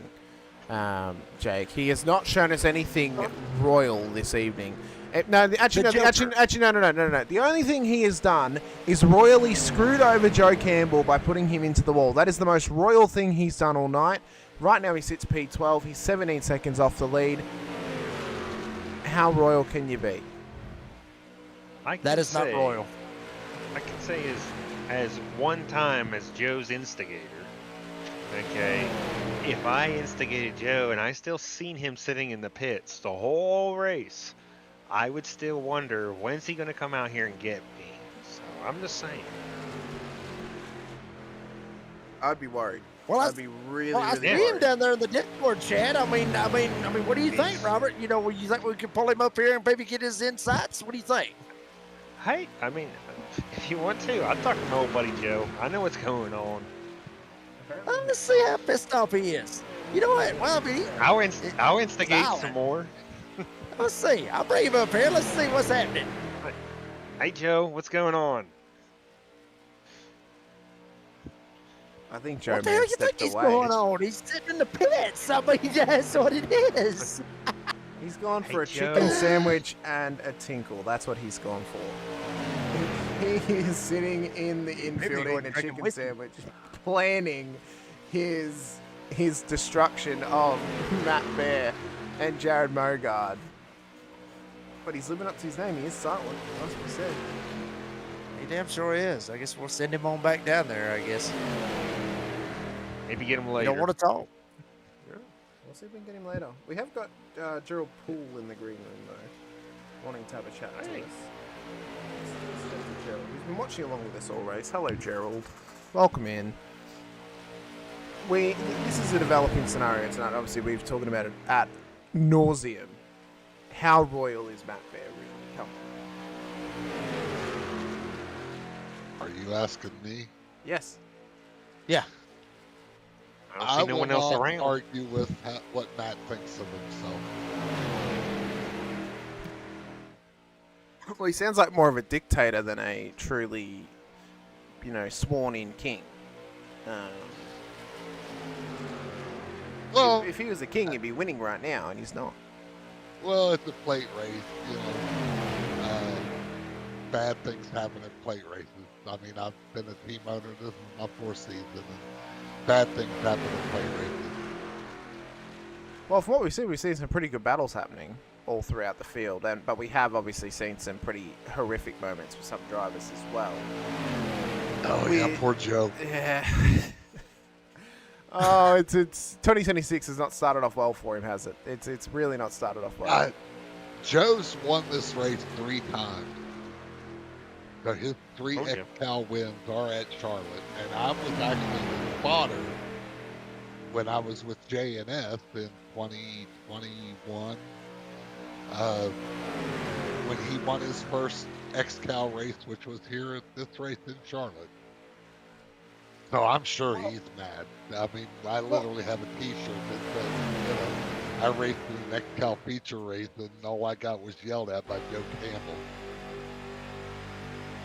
So Gerald, I mean, obviously, I mean, you know Joe Campbell. Obviously, you spotted for him, and you know because you got the shirt to prove it. And obviously, I mean, he yelled at you, and you know how pissed off he can get sometimes. Here's the question: do you think Joe Campbell's going to come back out there on the track, and do you think he's going to get revenge on Jared Mogard or Matt or the Joker, Matthew Bear, or whoever the hell gets around him first? I only get to choose one of the three. I'm just making sure because I like Joe and I don't want to make him mad, but I do have an opinion about which one he's probably going to take out first. Well, okay. Well, who do you think he's going to take out first? Who do you think? If you were in his... Oh, God. And I hate to circle around and then end back up where this conversation started with Matt Bear, but I think the pit road thing was a pit road injury thing, but I think the other thing is probably burning a bigger hole in Joe's heart right now. We got beef. I believe so. I think Matt Bear needs a Target sponsorship on his car for the rest of the season because I think there's going to be a Target on that car from Joe Campbell. And I think he can lose that crown off the bonnet now. To be honest with you, I don't think he's proven. We'll go to next week. We'll go to next week. It's an open setup. Where do we race the next week? I'm not even sure, but it's an open setup, short track. Like I said, it's a plate race, and it's a hell of a thing to start a season off just to watch people get cranked off at each other. But it's a plate race and shit happens. Rockingham.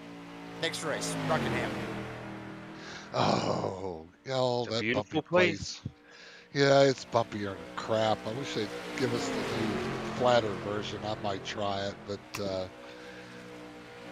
we'll be out there next week with 4 cars, so that should be exciting. We've been pretty successful there. Well, it's been. I got Octavio. Flaming Karma Racing. Albert unfortunately had a power issue at his home and couldn't make the race, but we got Octavio and Jose Godino.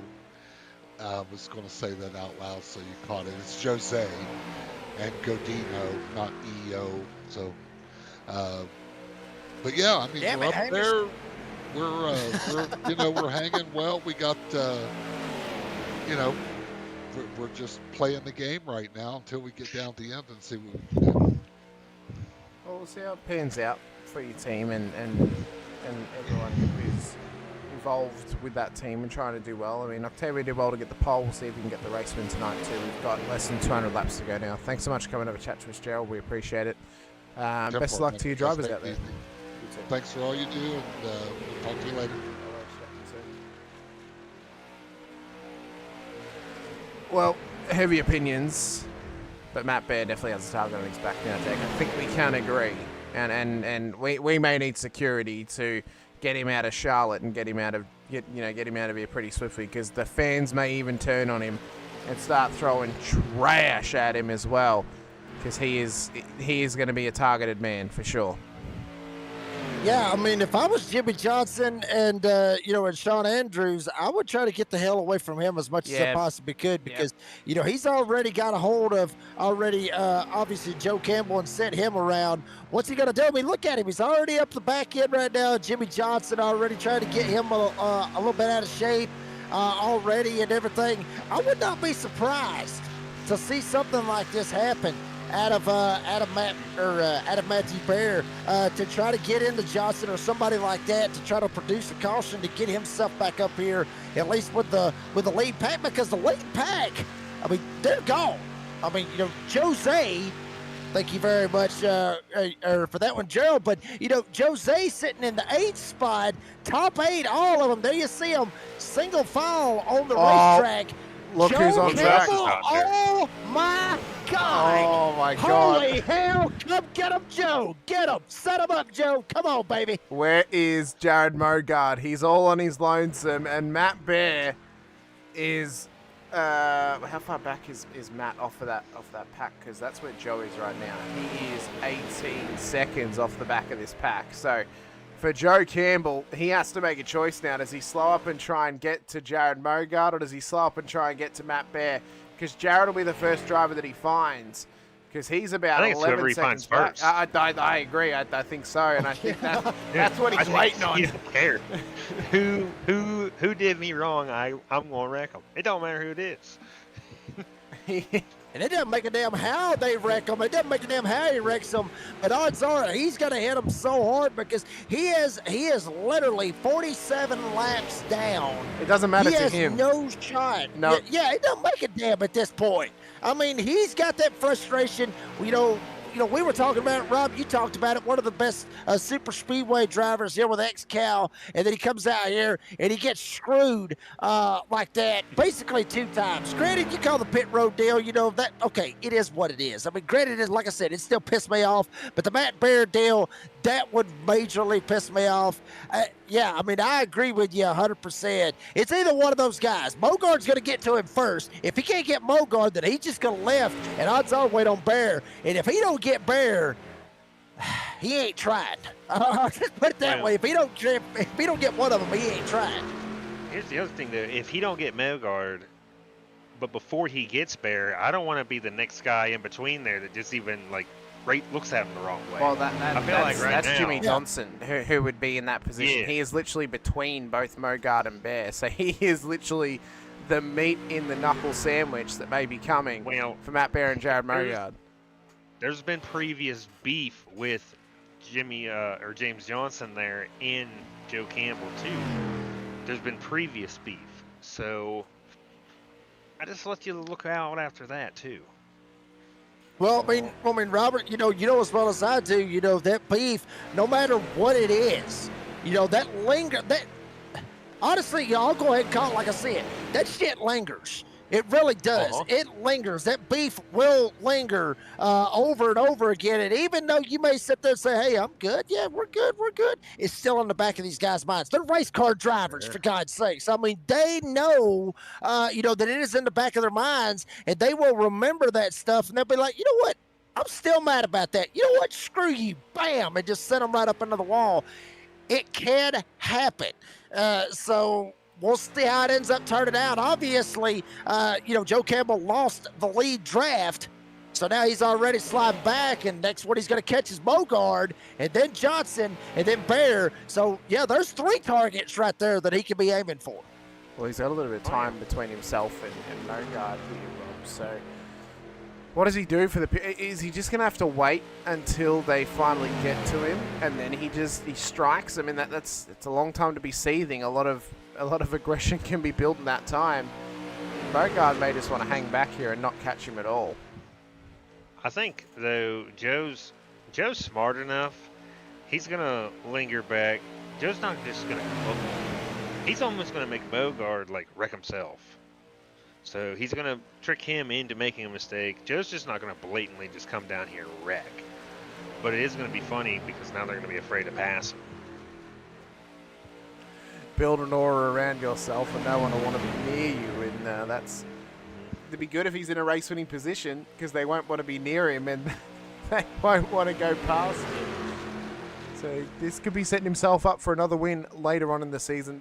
The win's gone tonight. I think we can agree. I mean, he's 40 odd laps down. The win is gone. There is no hope at a race win now for Joe Campbell here at Charlotte. But there is an opportunity to take a win away from somebody else that you don't like now, because they have taken you out previously and they've hurt your race going forward. And that's what will be in the back of the mind of Joe Campbell of, well, I can take this away from them. They took it away from me.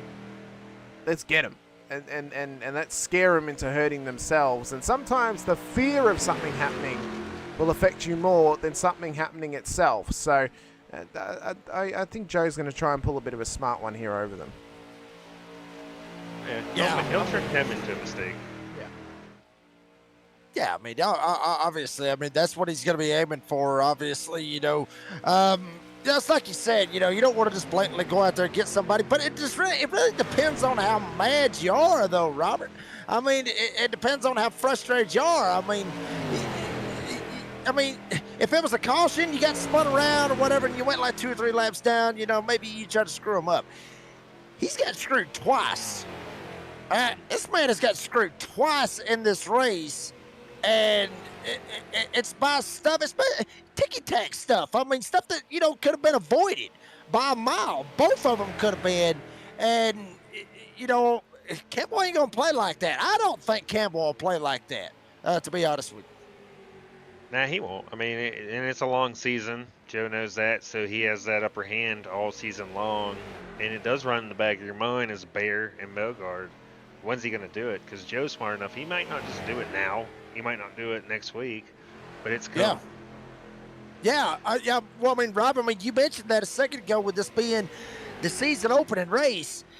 This race right here, the first freaking race of the season, would be the one race you wouldn't want to piss anybody off, honestly, because you still got 29 other weeks to go right here. In that neighborhood, 29 other weeks to go.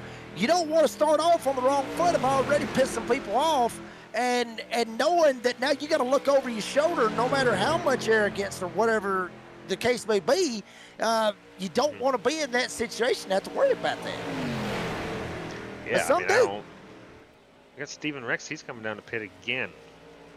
Now, see, here's the thing with Steven Rex's pit stops. I think he's going too fast because he's jumping out to a 2-second or so lead. He's using that fuel. They're coming back to him. He's got to pit earlier. Well, is he going to take tyres this time by? Because we've already seen him take 2 sets of tyres throughout this race. I don't think he will. No, I think he's only Don't taking fuel. No, he's only going to take fuel. So this is now going to build him some gap over Jose Godinho, and that there will not put some pressure on Jose. I mean, he's obviously behind Joe Campbell, so that these guys are going to work together now to get Jose forward. But where's he going to be in comparison to Steven? Well, in fact, he's actually going to gain on him, so he's back on the lead lap. And now we'll see where the real relative position is when Steven comes down to pit road, because no tyres on board that car. He's revving it up. He's ready to send it out. Where is he going to be? I mean, he's filling the thing up. He's not taking any rubber, so how far ahead is he going to be of Jose? We'll see. And and Hamish, we were sitting here just, honestly, talking about the beef and talking about all that going on, and we got to fight up here for the damn lead. I mean, literally, with, David, David Malik, and obviously Cody Rogers and J-Dog and Birdman and Seams Man, or however the hell you want to look at it. I'm not sure what his nickname is, but Ryan up here in fifth, and then obviously the Showman. All of them up here in a huge mix. Just right here smack down in the middle of it, throwing haymakers up here. We completely forgot about these old boys up here because of the controversy that's been going on in this race, and these old boys has been literally driving their hearts out up here at the front. I mean, we've got to talk about this apparent rising star in David Malgi, that he is remaining within this battle. And he's up the front. He qualified P2. He's leading the race. Jared Mogard's in pit lane, by the way, so we'll see where he ends up after this too. So we'll keep an eye on him. David Malgi, what a rookie first round for him as he's looking to come into pit road. Leads the way. Started P2. Continuing on is Octavio Rondoletto. As now the race leaders are into pit road. Is Johnson and Bear going to come in as well? As they run it round turn 3 and 4, we'll wait and see. As a rookie, too, for Malgi to be getting that smooth on and off pit road, it's pretty impressive. That's very impressive, it must be said. And he'll be putting a big claim on Rookie of the Year if he continues to drive at this all throughout. Johnson and Bear have continued on, by the way. Where is Jared Mogard? He's still in pit road, but we'll wait for him to come out from that stop. Sean Andrews is now back onto the lead lap. Joe Campbell is still rolling around, by the way, with Jose Godinho as they come past the start-finish straight. Jared Mogard's not left pit road yet, so he's going to get out of trouble with Joe for the moment. He's not going to be anywhere near him for right now. But let's see. Fellas, it's been nice talking to you here. I'm gonna have to take off here tonight, but it's been nice talking to you and watching the inaugural race of the 2026 season for XCal. Thank you so much for being here with us, Rob. Hopefully we'll Yes, chat sir. to you again soon. And it's been an absolute pleasure to have you in here with us. Yes, sir. I hope to see y'all later on in the season. Hopefully we will see you soon. Oh, Rob Colden steps away. Thank you to him for jumping in here with us. Octavio Rondoletto still leads the way at the moment here, Jake. He's just pushed on for another lap at the lead of the field. Johnson and Bear are now into pit road, battling for position in the pit lane. Oh, it's a massive overshoot for Johnson. That's going to cost him big time in pit road, and that's the difficulty with the faster pit speeds here. Very easy to jump the box, and that will cost him a position to Matt Bear when they exit pit road here. Yeah, I mean, very good possibility out of that one as well. Trying to get it straightened out. And, we were talking about, David Margie. We were talking about him a second ago, and something about this just caught my eye. It was something right here in the notes. How the hell I missed this? I don't even understand how I missed it. This is so sad that we completely missed this. But, with Dave, we know more about him than we do with obviously the Birdman, Justin Bird. But David, he purposefully missed an event last season just to make sure he was eligible for the damn Rookie of the Year this season. Now, I ask you, what kind of crap is that? Like, That there is called tactics. opportunity. That is called tactics and figuring out loopholes. That's a hell of a loophole. That's some Chad Canal stuff right there. To have that kind of damn loophole right there to time it up perfectly. Okay, there's so many races I got. Hell, I'm just going to miss this race right here. I ain't got a shot at Rookie of the Year this season. I'm going to try to go for it next season. That is a seriously crazy deal right there. And Justin has got to be pissed about that because, he would be sitting there arguing about it. At least I would at this point. Argue about it as, no, he raced last season. Well, he didn't run the minimum, the actual minimum amount to be eligible for the rookie. Well, that's BS. That's just something right there that just caught my eye. I just couldn't wrap my damn brain around it, to be honest with you. It's crazy to see it. Well, then I tell you how Justin can beat that. Beat him. Beat David on track. Be a better driver than David. Now, if they are technically the only two rookies in the field, challenge yourself. Beat him. Don't have it handed to you because you're the only rookie in the field. No, that's even more BS because you haven't earned it. He has to earn it now. He has to beat David on track, his own teammate, to win Rookie of the Year. And I think it's going to be a great battle between them. Teammates, of course, they're not going to get too beefy, obviously. I don't think they're going to wreck each other. Unless they are friends who like to wreck each other. That does exist. But I think if you are Justin Bird, prove you're the Rookie of the Year, beat David this season. And that'll win it for you. Well, I know we still got a long way to go and a short time to get there here in this race, but if he's going to try to beat David, I'll be honest with you, he better hurry his ass up because he's sitting back there in the 7th spot. David's up in the 3rd spot. Still got a long way to go, here for the 280 laps. But being back here in this situation, Birdman's going to have to get on the throttle. He's going to have to lay it down. He's going to have to get on up here and show that David screwed up. David messed up. David should have just went ahead and just tried to take the damn thing last year. And I'm not sure how the points ended up working out off of that last year. But he's going to show David that, no, you may end up having to try it again next year for 2027 because it ain't going to fly with me this year. As now they've caught back up to Stephen T-Rex up here for the 2nd spot. Rondoletto 3 seconds up the road. This is where all the racing is right there, baby. Right there with Rex all the way back to Bird. Well, that's the gap that they've currently got up to the race leader of Octavio Rondoletto. The showman leads the way. The poles that are here tonight. 2.8 seconds is the gap, but Rex is up 11 positions at the moment. Most positions gained this race in what's been a phenomenal effort from him.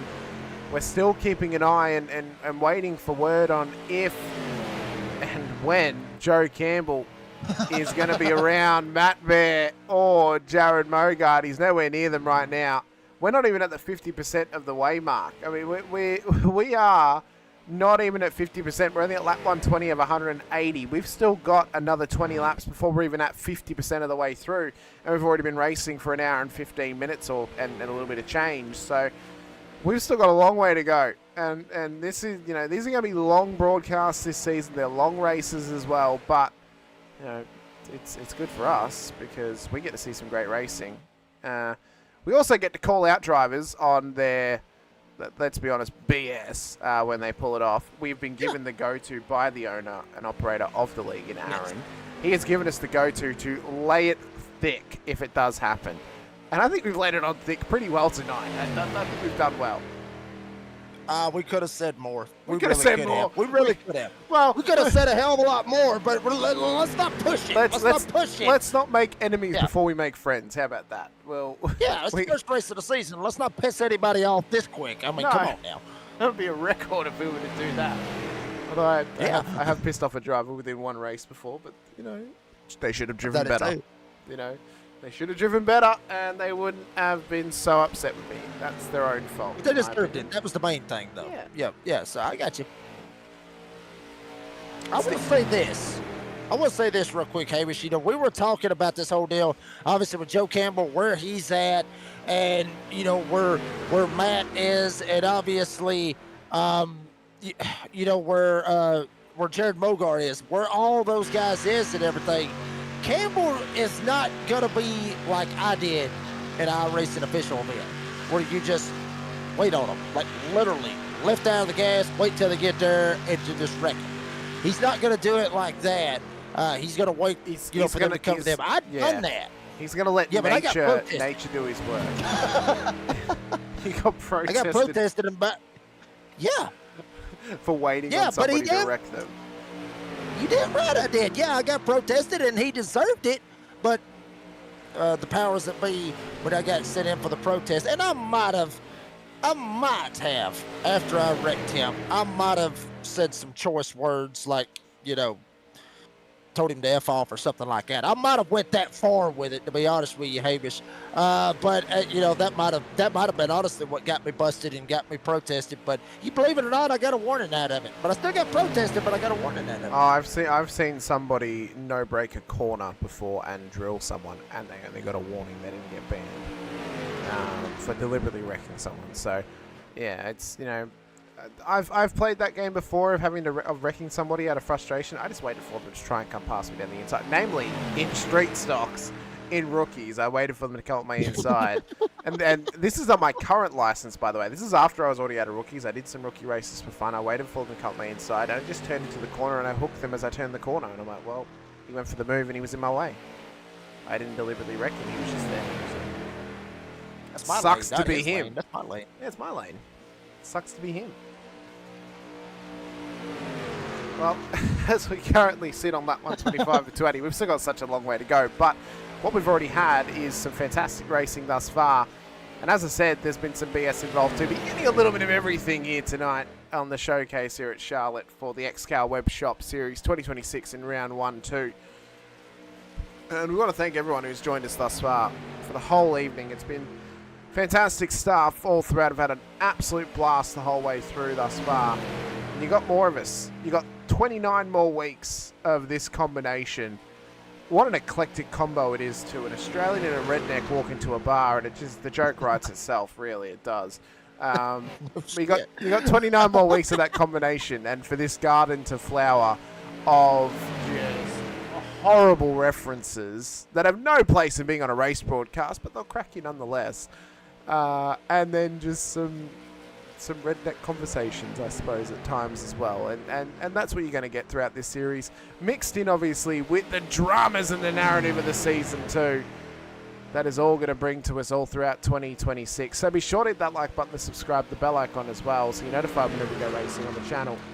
And it's not just this series we've got so many others as well. We've got some road racing for you with sports cars through the Full Throttle Nation GT Championship, as well as some IMSA style action too on Friday nights. We've got plenty of oval racing coming your way as well, with many characters across the commentary booths.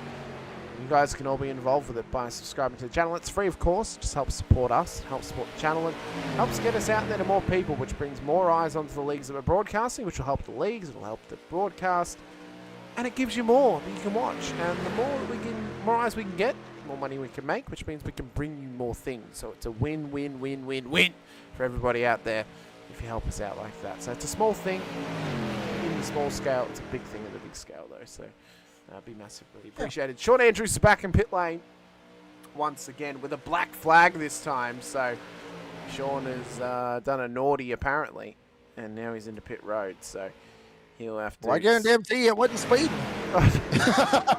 You know what? Speeding on pit road. I had the initial thought, which I often do, of I wonder if he sped into pit road, or I wonder if he had an unsafe entry.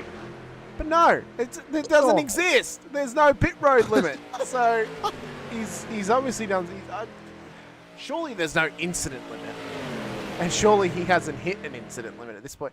I guess actually, the only one that may still apply is unsafe entry and exits. That may be the only one where if he crossed the cone, he could still get one, even if it is too fast into pit lane. That may still exist. Yeah, I mean, honestly, I think that would be the one penalty where I think it's pretty much stuck. I don't even know if you could actually turn that one off, to be honest with you. I've only set up, I've only set up one session on iRacing before. I never remembered that particular rule set to be in place. I know you could obviously turn off, the speed limit and everything, but as far as all that, obviously it's for safety reasons. We get that, obviously, because ain't nobody wanting to be no Kevin LePage kind of crap out here. Nobody wants any of that. Hamish, please, God, tell me you know what I'm talking about. You know what I'm talking about, Kevin LePage, right? I do not know. My extensive stock car racing is moderate, but not that extensive. We will have a cold one.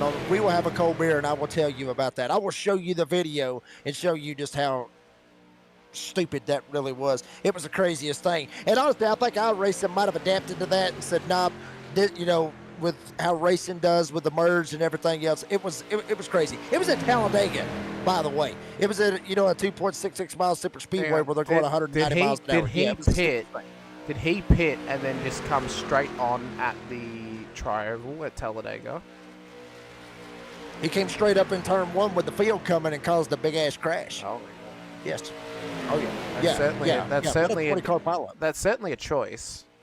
Whether it's the right choice or not, probably not. It wasn't. Stephen Rex leads the way. Octavio Rondeletto just in behind him as well. But yeah, that's the only answer I can really think of why you get a black flag is either he somehow got a slowdown. Don't know how he'd get a slowdown at Charlotte unless he cut the tri-oval, or it's an unsafe pit entry. That's the only thing I could really picture as to giving him a black flag because of the lack of speed limits in pit road. Joe Campbell's been in again for his actual stop this time, and he has come out. Oh, daddy. Oh, daddy. He has come out right behind Mogard and Matt Bear. And he has got, what would that gap be, mate? 2 seconds to chase down? About 2 seconds? Yeah, but the problem is, but Hamish, there's a problem. Those three is in the draft. Yeah, all three of those old buddies is in the draft. And, there you see it. You got Bear, you got Johnson, and you got Mogard. Literally, and at this point, Matthew Baird's best friend is Jimmy Johnson right now. He wants him to lay the bumper to him. Lay the damn woodshed to him. Lay the wood to him. Gas up. Shove me all the way around this 1.5 mile quad oval.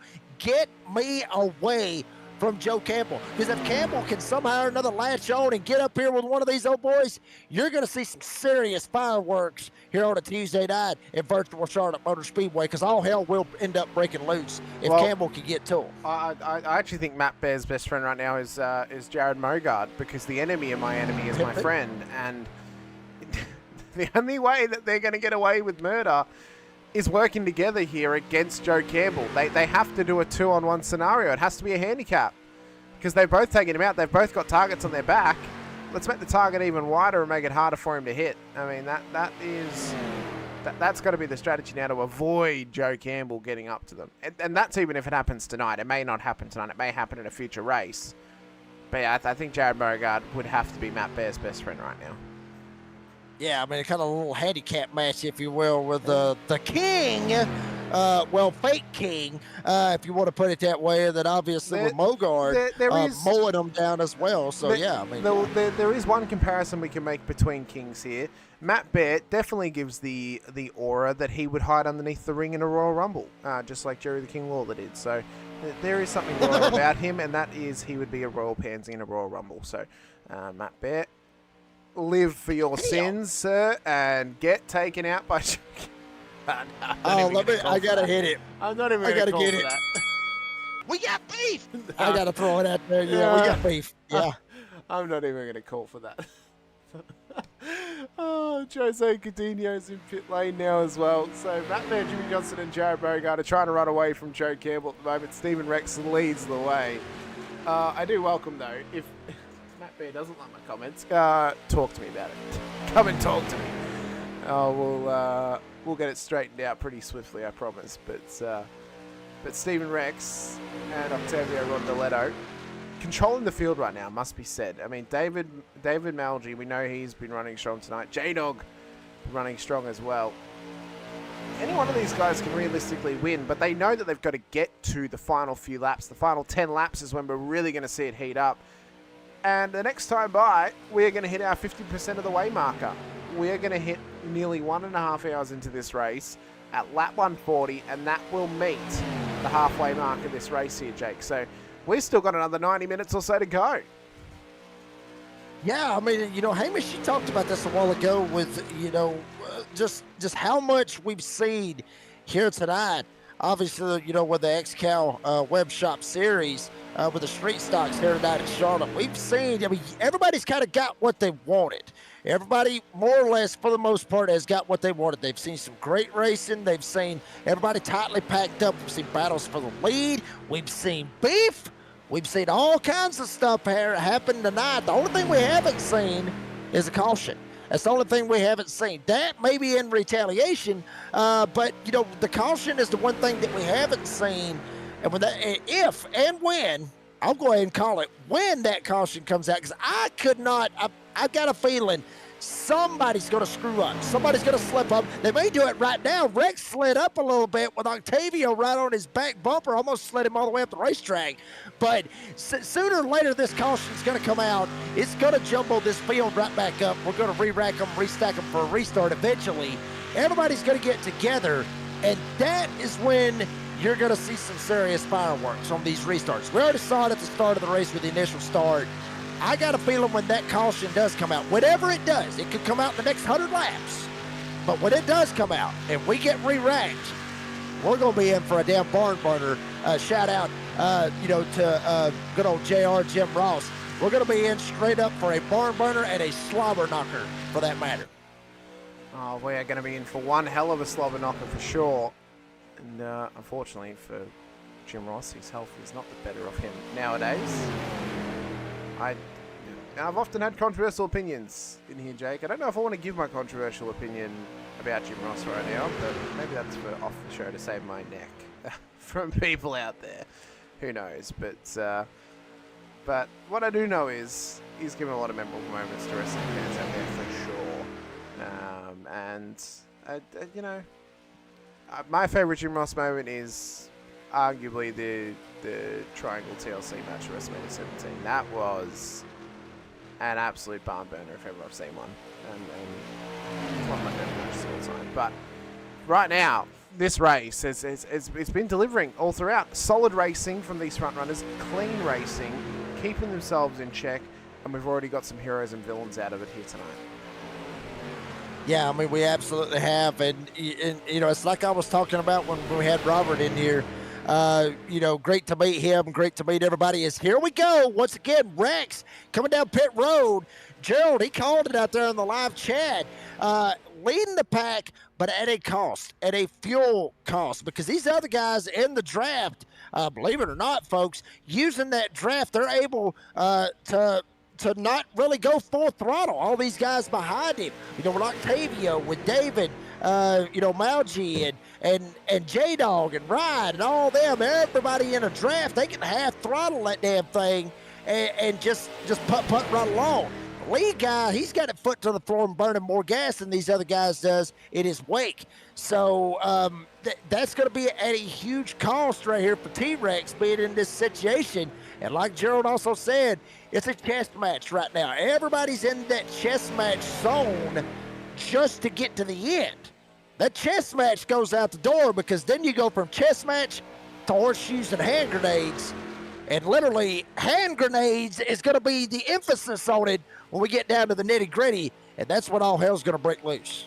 Well, not just all hell breaking loose as well. Right now they're trying to determine, well, do I want to pull a King's Gambit, or do I want to try and give up a piece to gain a piece out of this? And I think that's what Steven's doing. He's giving up a piece in terms of his fuel strategy to hold on to track position, to remain at the front of the field, because evidently he's got to be at the front to win the thing when it gets down to the nitty and gritty of the 280 laps. And if he keeps a clean car, he's going to be able to survive the war zone better than anybody if that car's nice and clean. And he's going to be able to push on and try and go for a race win. So there's a whole lot of different, strategies and balancing acts that are currently having to be pulled out for them. But it's whether he's a pawn or whether he's a queen or a king or a knight or a rook or whatever it may be. And that's going to be the determination of, can he win this race? Can he win this race on pulling out this strategy of giving up a piece to gain a piece? Or is he giving up a piece for no reason and putting himself in a checkmate scenario? Yeah, that's going to be the big factor out of it. The only time will tell how they end up putting themselves in that situation. Rondeletto leads all of them, everybody in this pack, all the way back to the Birdman, Justin Bird, everybody down to the bottom, down in the cellar, where Grant Pepe has the moonshine from Granny, down on that blue and white line all the way around this racetrack. I mean, honestly, this is looking obvious. I mean, we talked about it, super speedway style right here for the street stocks. Looks very, very similar to what you would see a NASCAR race at the new Atlanta Motor Speedway that I've had the pleasure of going and seeing some of the races at the new configuration. I love it, by the way. I like the old version, but I also love the new version as well. Love them both. And honestly, because it's a home damn track for me here in Georgia, so, I mean, I'll take it any way that I can. But, I mean, it's just fantastic, how everything is went. And I'm telling you, I mean, everybody's doing what they need to do right here. Down on that bottom side, going the shortest way around, nobody wanting to get up top. And if you get up top at this point, you're probably screwed. Now, Bird's thinking about it, but everybody else is keeping it on the bottom. Bird's got that advantage to being at the back to take a shot and to try to go up top and try to make something happen. And he wants to try and get a little slingshot for himself further up. As we can see, Malji's going to come into pit road, so is everyone else. They're all in. The race leader had to come in because he had no one to push him along. And he made the late choice to come into pit road. And let's watch how chaotic pit road's going to be on board with Justin Bird. And how many of them take some tyres here at lap 150? Well, Bird's going to take a set for himself.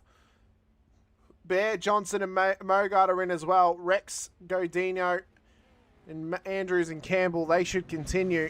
There is the self-proclaimed king just pulling in right in front of Justin Bird.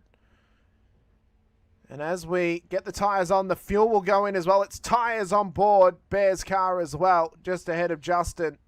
Is it going to be just right sides or is it going to be all four? It's just right sides on the... No, it is going to be all four. I was absolutely lied to. Thank you, iRacing, for Matt Bear's car. Took their sweet-ass time getting the other side of the car up. 42 seconds and counting at this stage of the pit stop. Octavio's already out. He's only taken fuel. There's no tyres on board that car. There is no way he got tyres done in 42 seconds. So he's taken track position and fuel only for this stop. Everyone else is taking a tyre set. And how well will that pay out for Octavio Rondoletto? We'll wait and see. Seems, that being Ryan, comes out ahead of J-Dog. Rogers, Malgi has dropped some spots. And Bird's going to come out in behind his rookie teammate. And we're going to get the battle of the rookies off the Exeter pit road as Malgi and Bird will go at it here in round 1. Yeah, Birdman's going to have to lay down on the throttle. There you see T-Rex, Steven Rex on the top side, already made his pit stop, sliding right around each and every one of them. Obviously, he pitted on 143, everybody else on 149. So you see Rex shooting around on the outside and just kind of falling in line and going to try to run down Octavio Rondoletto. Remember, as you mentioned, Hamish, he took only gas. That was all that he took.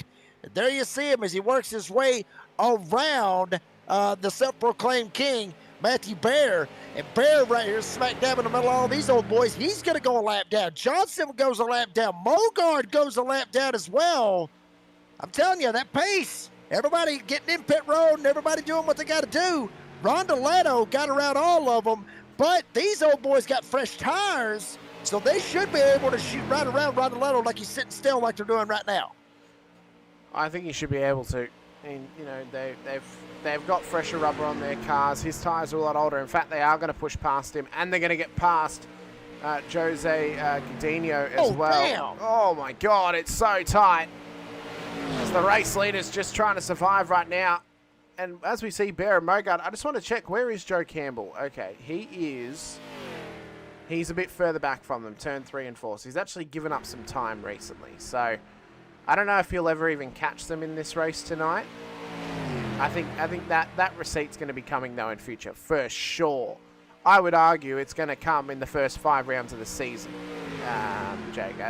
Maybe even next week, who knows? Maybe Rockingham's going to be the home of the receipt. But the King and Johnson and Mogard are all battling away. They've got the race leader in behind them, and then Jose Godinho as well, who's battling for position with them too. But then there's Rex, Seams, Rogers, Malgi trying to chase him down. And this is going to help Octavio because he's now in a 5-car train. He's in a 5-car train that can now push on and build gap and hold gap over the cars in behind. I'm going to say it right now. The showman, I think, if he stays in this train, is going to lead this race after the next pit stop, where he'll be able to take tyres for free and not give up any position. Yeah, very good possibility out of that right there. I mean, Rondoletto, Luck had to have a little bit of play into how he got into this run right here.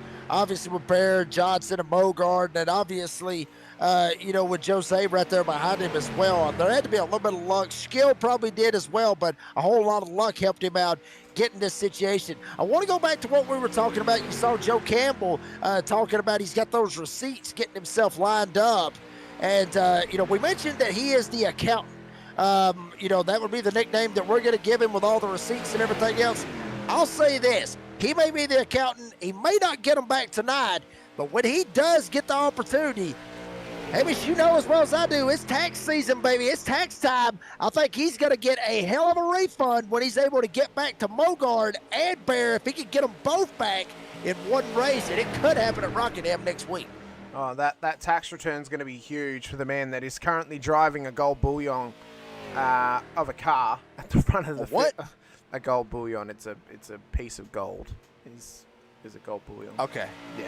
That's that Australian stuff. Okay. A gold bar, if you will. Then he's driving a gold bar out there. Is that better for you? A gold bar of a car that he's driving.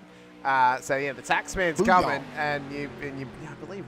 Let me double check that. I'll do some checking and make sure I'm not talking absolute rear end, because I do often do that when I commentate. I'll just say something and hope it sticks. But let me just check here.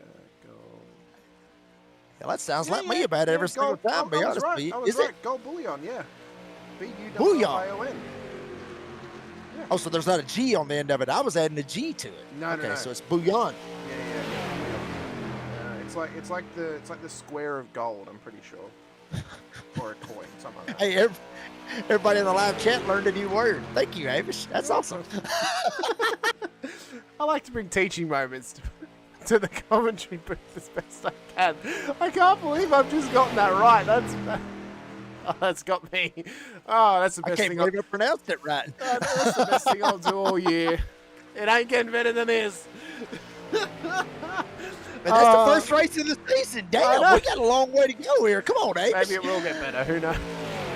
The Seams brothers are leading this train of cars, though, with Rogers, Malgi, and Bird in behind. And then Rex has been dropped back off the rear of them with the 6-lap older tyres. That's not helping his case. And he's got to be careful here.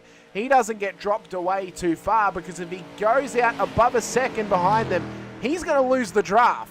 And he's going to be stuck in no man's land, where he's going to be thinking, how have I ended up here? Where's my stuff gone? Where do I find a taxi? Because he's going to need something to help push him forward. And he does not want to get trapped in a piece of no man's land. Gap, by the way, from the race leader back to Seams, 20 seconds. It is growing now that he is a part of this little 5-car train. So this is only helping Octavio Rondoletto be the showman that he is, be the showstopper, and steal the show here tonight, because he has got 120 laps to go, and he's got a 20-second gap. But he can take tyres, take a full service in the next stop, and he'll remain in the race lead ahead of J-Dog Seams. Yeah, that's going to be a big factor for him. And to be able to make that work, obviously Rondoletto right there in that draft trying to help himself any way that he can.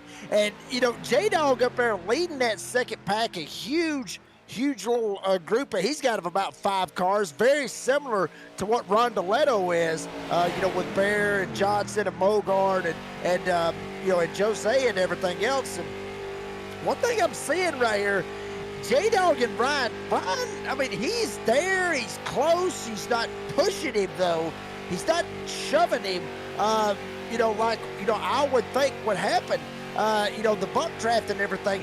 Maybe they've got it figured out. Maybe the Seams guys has got it figured out, saying, you know what the hell's the point?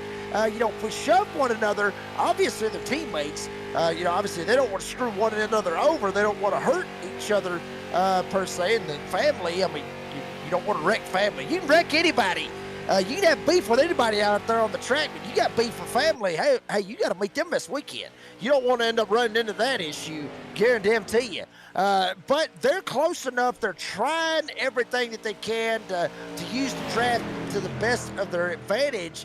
They just don't want to push it. If it had been somebody else right there, say in front of Ryan, and say maybe it was Rogers, maybe Ryan or J-Dog, either one, would be a little bit more aggressive on the pushing.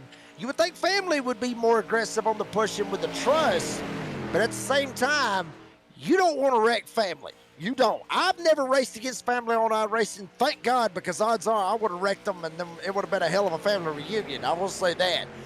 But you think different about that. You think different about, racing with family and not trying to screw them up. Well, you say that. I've raced against my father before. I would wreck that man 10 times on a Sunday. I would. Damn! I would turn him every chance I get. That would be. We got beef! I live with him as well, so that would definitely turn into an argument. I've done it before. We used to race against each other on Forza, and I have hooked that man line and sinker before as he's tried to come past me. And game's the game. You gotta get good. That's what I've pulled on him before. You know what the ironic part is of it though, Jake? I've won more races on his rig than he has. I've won more races on that rig than he has, and I've not won many races, but I know that it's more than him. So I'm going to claim that that's me better. That's me better. He's better than me in a supercar. I will guarantee you that. Put me in a sports car though, he ain't got a chance. Yeah, we got family beef going on here tonight with XCal WebShop Series. Goodness, family beef, and it's not on the track. It's up here in the damn broadcast booth. That is wow. Yeah. Unbelievable. Just calling him out like that. He can't do anything about it. He works from home, but he's working right now, so it's fine. And he can't even hear me either because I'm at the other end of the house. So we're good. We are good. And not much more can be done about it, but no. Well, there is. Well, you know, There is, Havers. he can get a win. That's what he can do about it. Get a win. I mean, that. Look, he can watch back in the Motormouth broadcast and archives and see this race. It's for everybody to hear. You just said it live. Everybody knows about it. He can see this. He can. He can see this, but whether he'll do anything about it, I don't know. Well, you know the old saying, you know, your ass is grass. The good possibility that can happen. No, well, he won't mow it, so it's fine.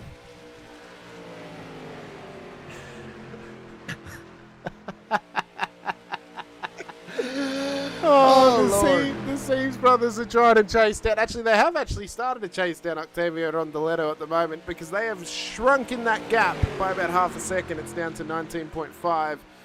We have got roughly 112 laps to go when we hit the strike here this evening.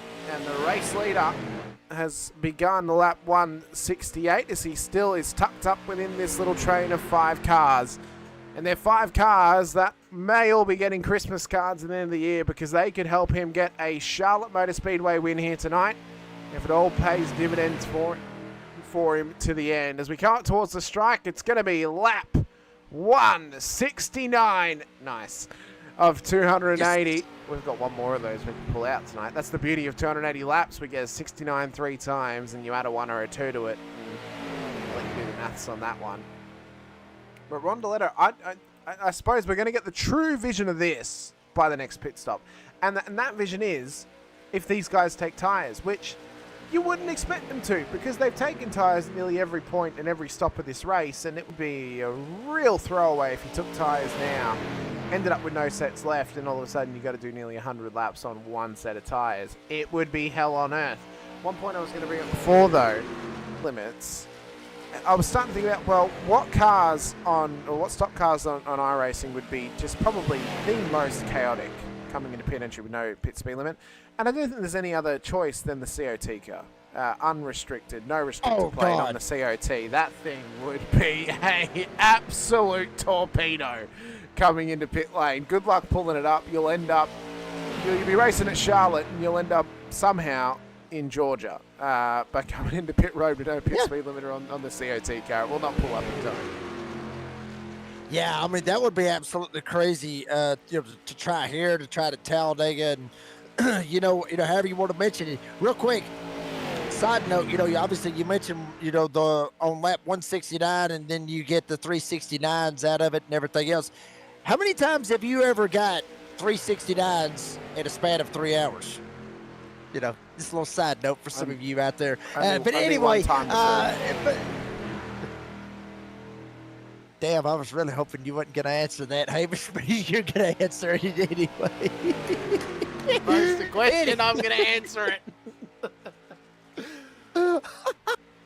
But, the COTs coming down pit road and everything else, they're a handful. These street stocks, these suckers are a handful as well. I mentioned it a while ago, how heavy they are, how they drive, and, just everything about these street stocks, coming down pit road. COTs, they're a handful, they would be crazy. I've never tried it. I want to try it coming down pit road without the, without the pit road speed limit and everything else. The other one to think about is Indy cars. That would be crazy trying to go down pit road, at Indianapolis, or hell, even here at Charlotte, or just anywhere for that matter. It would be crazy to come down pit road and try to be able to box, as a good friend of mine, Dean Hopton, the Australian Biggles, would say, to box at that kind of speed in those kinds of cars. It'd be absolutely crazy. It would be. It would be. I mean, imagine taking the Dallara IRO1 to a speedway, that V10 previously modern Formula One build that iRacing made, and taking that down pit road with no speed limit attached. It'd be horrible, absolutely horrible. I've noticed as well that Octavio Rondoletto has just pushed Jimmy Johnson out of his way, and I think he's previously pushed Matt Bear out of his way too, because now they've dropped back below Jared Mogard, to give the update on where their nemesis is in Joe Campbell, well, they are chasing him down. He is nearly caught up by them. He has exited turn 2. Where is Joseph Dino and Co? Oh, They're just hell. coming through turn 2. So if we actually sit with Octavio here, can he see Joe Campbell? Not quite yet, but it won't be very long until he does. Yeah, but the big thing about that, though, Hamish, is odds are, Campbell's got to make a pit stop, as now you're starting to see Rondeletto coming down pit road. Obviously, Jose jumping down pit road with him as well. Rondeletto was up there leading at the cost of the fuel, so that's why you see Rondeletto jumping down pit road, and he had that huge gap. J-Dog and Ryan, what will they do? They're going to stay out. They're going to go ahead and they're going to ease on by him. What does Rondeletto do as far as the tires and everything goes? And mind you, with Joe Campbell, last time he pitted was lap 120. And obviously Jared and Matt, when they pitted, was 148. So Campbell ain't too far away from jumping down pit road and making him a pit stop for fuel and, and possibly tires as well and everything. So that's just going to shake the whole running order up and shake up where they're at on the racetrack. Well, Octavio is triple stinking tyres right now. He didn't take tyres last time he pitted, and he's not taking tyres this time either. He's about to go 2 laps down on the race leaders, but as I said, no tyres have gone on board that car, but he is filling it up with fuel right now. So fuel's going in, no tyres. He deliberately took less fuel last time to get track position, and he's going to be able to hold on to that track position now by coming out of pit lane once again. Jose Godinho is also coming out as well. We've had a heap of chats out there already tonight too.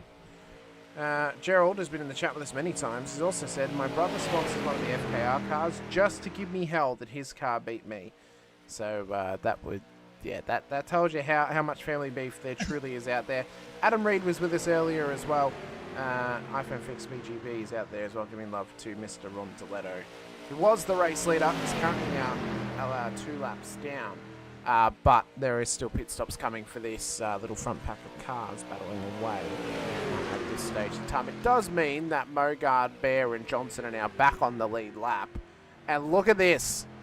The target CEOs of Mogard and Bear are having to work together here to run away from Jimmy Johnson, who's now out in behind the race, or previous race leader once again. And Joe Campbell is just up the road from them. They may not want to chase down Joe because both of them are sitting together. Oh! Look at that. They're both together, and there's Campbell at the start-finish line. So that's how close they are. They can see him. They can see him in their windscreens. And it's only going to be a matter of time before they find each other on track again. We've still got 100 laps to go, just about. They're going to find him in the next 100 laps, and there's going to be some cautious driving, I feel, between them. Yeah, very, very cautious between them. It just depends on when, like I said, when Joe Campbell elects to come down pit road. Remember, depending on 120, depending on how much gas he's got, and everything else, all that good stuff with Campbell. I mean, his pit stop was, a minute, 2 seconds, which is pretty much on par, obviously, with Rondeletto and with the rest of them, that are coming down and filling it up. So odds are Campbell's going to be right there in that mix. To be able to try to run a little bit longer, than what he has been. So we'll see if that works out for Joe Campbell and see if he's able to get revenge, which is a damn good possibility for him to get that revenge, obviously, on them. And it's a feel-good story. Hamish, if he's able to get back, if he's able to get them back, hell, it's revenge, baby. You want that revenge. Everybody wants some revenge. When you get screwed over. Everybody's got screwed over. Everybody wants revenge when you get screwed over. And Joe Campbell's got the absolute perfect opportunity to get both of them, literally, with the whole saying, kill 2 birds with 1 stone. He can get both of them right here in one shot when they catch it. Well, he last pitted on 120, as you said. He's currently on lap 132, so he's only 12 laps into his stint. For Bear and Mogard, they last pitted on 149. They're currently on lap 181. So they've still got a fair bit to go. Well, they've only got a little bit to go on this stint before they have to hit again. So they may not catch him this time by, but next time when they're in that perfect little bubble between each other, it could be on. It could be a Royal Rumble moment at the start of January, and we could be in for fireworks between Campbell, Bear, and Mogard as they will fight survive the oncoming receipt attack from Joe Campbell, quite possibly. J-Dog Seams leads the way, though, 183 of 280. We're under 100 laps to go here out at Charlotte Motor Speedway for the XCal WebShop Series 2026 in round 1 conditions as well. Damn. Oh, my God. They're getting loose. Rogers had a nose on the inside right there. Ryan Seams. Seams just kind of got slid up the racetrack, and Rogers saw a hole, tried to jump it down in there, shoved it in there for that matter, and Ryan just damn near lost it coming up the racetrack. But Cody cut him a break right there, let him jump back down and get back down on the inside lane. Rogers showed a lot of respect right there for Ryan. He's going to shove Ryan literally straight into J-Dog going into turn number 3. They come around this time, 185 of 280. And we still got to keep watching Hamish on the closing down, or the closing gap, rather, with obviously Jared Mogar and Matthew Bear running down Joe Campbell. We got to keep an eye on that, because that's going to be a hellacious deal right there. Well, we can just see Joe Campbell in the foreground of Jared Mogard's windscreen. You can just see him. There he is there going through turn 1 and 2. So it's only a matter of time before Mogard and Bear chase down Joe Campbell. So what is going to happen when if you're Jimmy Johnson, you got to get out of Dodge. If you're Octavio Rondaletto, you got to get out of Dodge. You've got to get out of there, because there could be some fireworks coming, because Joe Campbell is getting chased down by this pack of 4. And his 2 main targets are right at the front of the train. So for Campbell, he wants them to get up to him. He wants them near him, because he wants to put on a show, and he wants to hand out some receipts as the accountant he is. As the front runners are in, Seams, Rogers, Malgi, and Bird all into pit road.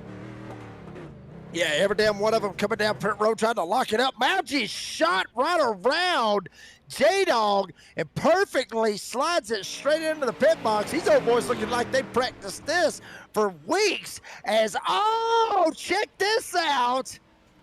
Wow, is that, I believe, yes, Mogard and obviously Bear, they jump down pit road. Mogard overshoots his pit box, has to back up. Damn, they were running down Joe Campbell. Might have done that one on purpose right there. To be honest with you, they might have done that right there on purpose so they didn't actually catch Joe Campbell and screw themselves. Good possibility that that's what they did right there, honestly. Well, they all went a similar amount of laps, so I think it's either they've done it as a deliberate thing to stay out of his way, or it just so happens that it reached the threshold, and then that's where they've ended up. So we'll get a true feeling of it, though. But I actually think Joe, when he comes round again, he's actually going to come out just ahead of them. He's going to be right ahead of them when they exit pit lane, so they're still going to be near him no matter what. He's able to go that little bit longer. So they're all coming out of pit lane now. Here's Joe Campbell. So Rondaletto's into the race lead. Rex into P2. Rogers, Malgi, Seams, and then Justin Bird. There is Jared Mogard, who's exiting pit road now. Slightly shorter stop for him. There's Joe Campbell. Oh, it's going to be on. It is going to be on for young and old. Get ready, because Campbell is coming round turn 2. And there is Jared Mogard. Receipt could be coming. It's going to be on like Donkey Kong, baby. Come on, get him. It is going to be on so hard between them. Andrews, by the way, is now out of this race. Campbell's now gained the position. There he is. He's gone up the inside of Mogard. Is he going to get him, or is he going to leave him to squander and wonder, when will he get me? He's just gone past him and he's tucked ahead. So is he maybe going to try and work with him for the moment and get him into a false sense of security? good possibility. You know what he's thinking right here. Either that or maybe, yeah, like you said, probably just sit there and ride. And oh wow, he is taking a weird looking little line right here. I know there's a battle. Obviously, odds are there's going to be a battle for the lead eventually here in the next couple of laps, give or take, whatever Ron DeLetto decides to jump down or however the hell they end up working it out. But I've got to see this. Hamish, and everybody else watching at home's got to see how this one turns out. Is Campbell gonna get Mogard? Is Campbell gonna get him? Baird, obviously, not too far back, from all this as well. I believe they're just coming through 1 and 2, just like these guys is. So, either that or maybe Campbell tried to hold him up. That way he can get Baird up there and then possibly get the 2-for-1 special like I was talking about a while ago. We might be able to get 2-for-1 special, quite possibly. We have Joe Campbell with Mogard, and we've got to keep an eye on this because it could explode right in our faces here if we're not careful. So he's going to have to try, and Mogard's going to be praying right now that Campbell doesn't have it out for him because it was a pit lane entry incident. Wasn't anything malicious. I do think that Campbell's number one target right now is Matt Bear. I think the self-proclaimed king is the number one target, and I think he's going to try and go after him. But the race leader's right in front of him too, so the race leader's trying to get pushed ahead. He's got a 14-second gap over Stephen Rex with a 5-second gap ahead of Cody Rogers, but he's on his lonesome. He's got no one around him to help him out, so this pack of 5 is actually going to chase down Rex, and he's really going to have no advantage of what he pulled out of coming out of pit lane with a shorter pit stop. Yeah, I mean, that's going to be bad for Rex. I mean, and with these guys obviously getting lined up, they're probably going to shoot right around Stephen T. Rex and literally shoot by him like he is sitting still because they're all lined up perfectly and running 0.6 of a second faster than, what he is running. Give you an idea. Stephen T. Rex, actually 7 if you make it at that. Stephen T. Rex ran a 36.9 to Rogers, who is leading this pack, at a 36.2. So that's how tight or much of a damn gap that they're going to be pulling off right here and running down Stephen Rex. They're moving. So once they get to him, they're going to jump up to the outside, jump to the bottom, whichever way they can, find the fastest way to get around Rex. They're going to jump around him in a hurry. Yep, they're going to try and Velociraptor run straight past the T-Rex and hope they don't get chewed up on the way past. For Joe Campbell and Jared Mogard, they're still sitting clean. So Joe's not giving me any indication that he's going to try and hurt Jared here. I think he's just going to be willing to push on for the moment. I do question what's going to happen when he is called up by King Matthew the Bear, as he wishes to be called and has requested to be called as well. And again, earn the crown, Matthew. You're P10. I think we'd be more likely called the 9 drivers ahead of him, the king, more so than him, but, self-proclaiming, of course. I mean, Hamish, and for everybody, that's watching live here on Motor Mouth Broadcast, if you're just joining us, I mean, there's been a lot that you've missed. I don't know where the hell you've been. Maybe you was at work. Maybe, you had some stuff going on. Maybe you was with your ex-wife trying to get stuff lined up. Either way, however you was, why you missed out on 195 laps, you missed out on a hell of a lot. What happened was Joe Campbell had an incident going in for the very first pit stop. Obviously, Jared Mogard got into him, doored the hell out of him, knocked him around sideways, and, it ended up costing him his race. Then after that, the self-proclaimed king, Matthew Bear, ends up tagging, obviously, Joe Campbell in the left rear, going into turn 1, which set him around, and Campbell, 46 laps down, has been waiting this whole time, Hamish, I think, honestly, to get some revenge. Here's the thing. Him and Mogard, Campbell being, are a 2-car draft. These guys are running them down. Ron DeLetto, the leader, is going to be smack dab in the middle of one hell of a savage with Johnson and obviously Bear right behind them. I'm like you, what you said a while ago, Hamish. If I'm Ron DeLetto, get the hell out of the way. Let these boys go ahead and duke it out. Because I'm telling you, if Campbell didn't take Mogard that time right there, he will take Matthew Bear when he gets the opportunity. Oh, he will. He will take him. And I think that Matt Baird, look at that. Look where he is. He's just up the road from them. So they're catching. Joe Campbell has been running 36.5s the last few laps.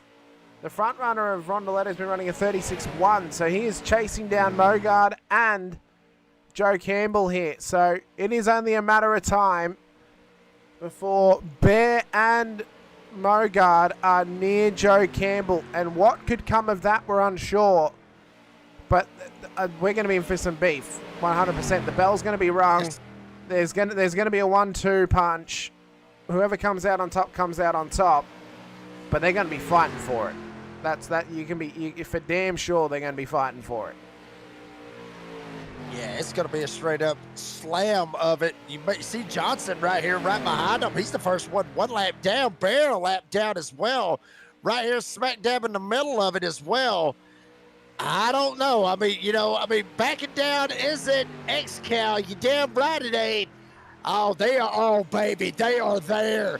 They are there. They are almost right on the back door of Mogard. And like you mentioned, they are catching them in a hurry. Here comes Rondeletto getting up on that draft. Obviously, Mogard, look at this. Oh, well, here we go, Campbell. Sliding up. He's waiting on him. He's going to get him right here off of turn number 4. If Campbell don't get him, I won't believe it. I don't believe it. He didn't get him. I can't believe it, Hamish. He didn't get him. He's just let him pass. What is this? Oh, come on. Don't be sleepy, Joe. Get him. Get Matt Bear. Get that receipt and be the accountant that you are. There's no way you're behind on it. I know tax season's not until July, but surely end of financial year sales can begin early. Well, I mean, and Jared Poole out there in the live chat, obviously, it isn't Flamin' Karma Racing. Maybe not. And maybe, obviously that's what Gerald Poole, is sitting there trying to say and everything else, probably to the team, and trying to just say, you know what, Joe, just save it. We'll get him another time. But I'm telling you, he's a better man than I am. Joe's a better man than I am, because I would have come down right off of turn 4 and I'd have right reared his ass straight up into the wall. I would have. That being me, that's just my opinion. I would have done it had that happened to me. You get took out once. Okay, it is what it is. You deal with it. You take your lumps and you go on. You get a second shot. Then you got to go with it. I mean, whether or not you got too much damage or not, you're sending somebody. At least, that's how I would do it. Well, maybe he can, as Gerald told us before, maybe he can, and Rob, maybe he can coax them into a mistake. Maybe that's what's going to come out of Joe. Maybe he'll coax them into making a mistake, and that'll be how he gets his receipt. It's, I put pressure on you, and now you've wrecked yourself. Maybe that'll be the play for him. Who knows? Octavio Rondeletto, though, leads the race at the moment. He's got Jimmy Johnson on his heels, but Jimmy is a lap down. Stephen Rex, Cody Rogers, David Malgi, J-Dog Seams, Ryan Seams, and Justin Bird with Jose Godinho on the back of it. They are trying to push on and try and catch up to the leader, who is 20 seconds up the road from them. They've not lost anything. They've not gained anything. That's the more important thing of they haven't gained anything. They haven't managed to gain up to Octavio Rondeletto, and right now, with less than 80 laps to go, doesn't look like they're going to catch him. No, they're going to need some kind of miracle, some kind of luck, something to happen. Right here, with less than 80 laps to go, as you mentioned, Hamish, they're going to need some luck. They're going to need something to happen. Joe Campbell going down pit road now. And he is in his pit box, going ahead, getting himself serviced up in the number 63. And, he's the only one down pit road, obviously, as you watch all these guys coming around. The bad part about it, Rondeletto in that draft, obviously with Johnson and Bear and Mogard and all of them lined up in that little draft that they've got going on, they're actually not faster than Rondeletto. Rondeletto and them running 36.1s. Rex and company running 36.3s. So, it's like you said, Hamish, they're going to need some kind of luck. They're going to need a caution, or they're going to need Rondeletto to blow it going into the pits. And we talked about it with Rob. You're hauling ass going into the pits. It's a lot harder to make a pit stop doing it that way rather than getting it wound up at a pit road speed limit, especially like here at Charlotte Motor Speedway. Yeah, I think it's next week at Rockingham's going to be interesting with the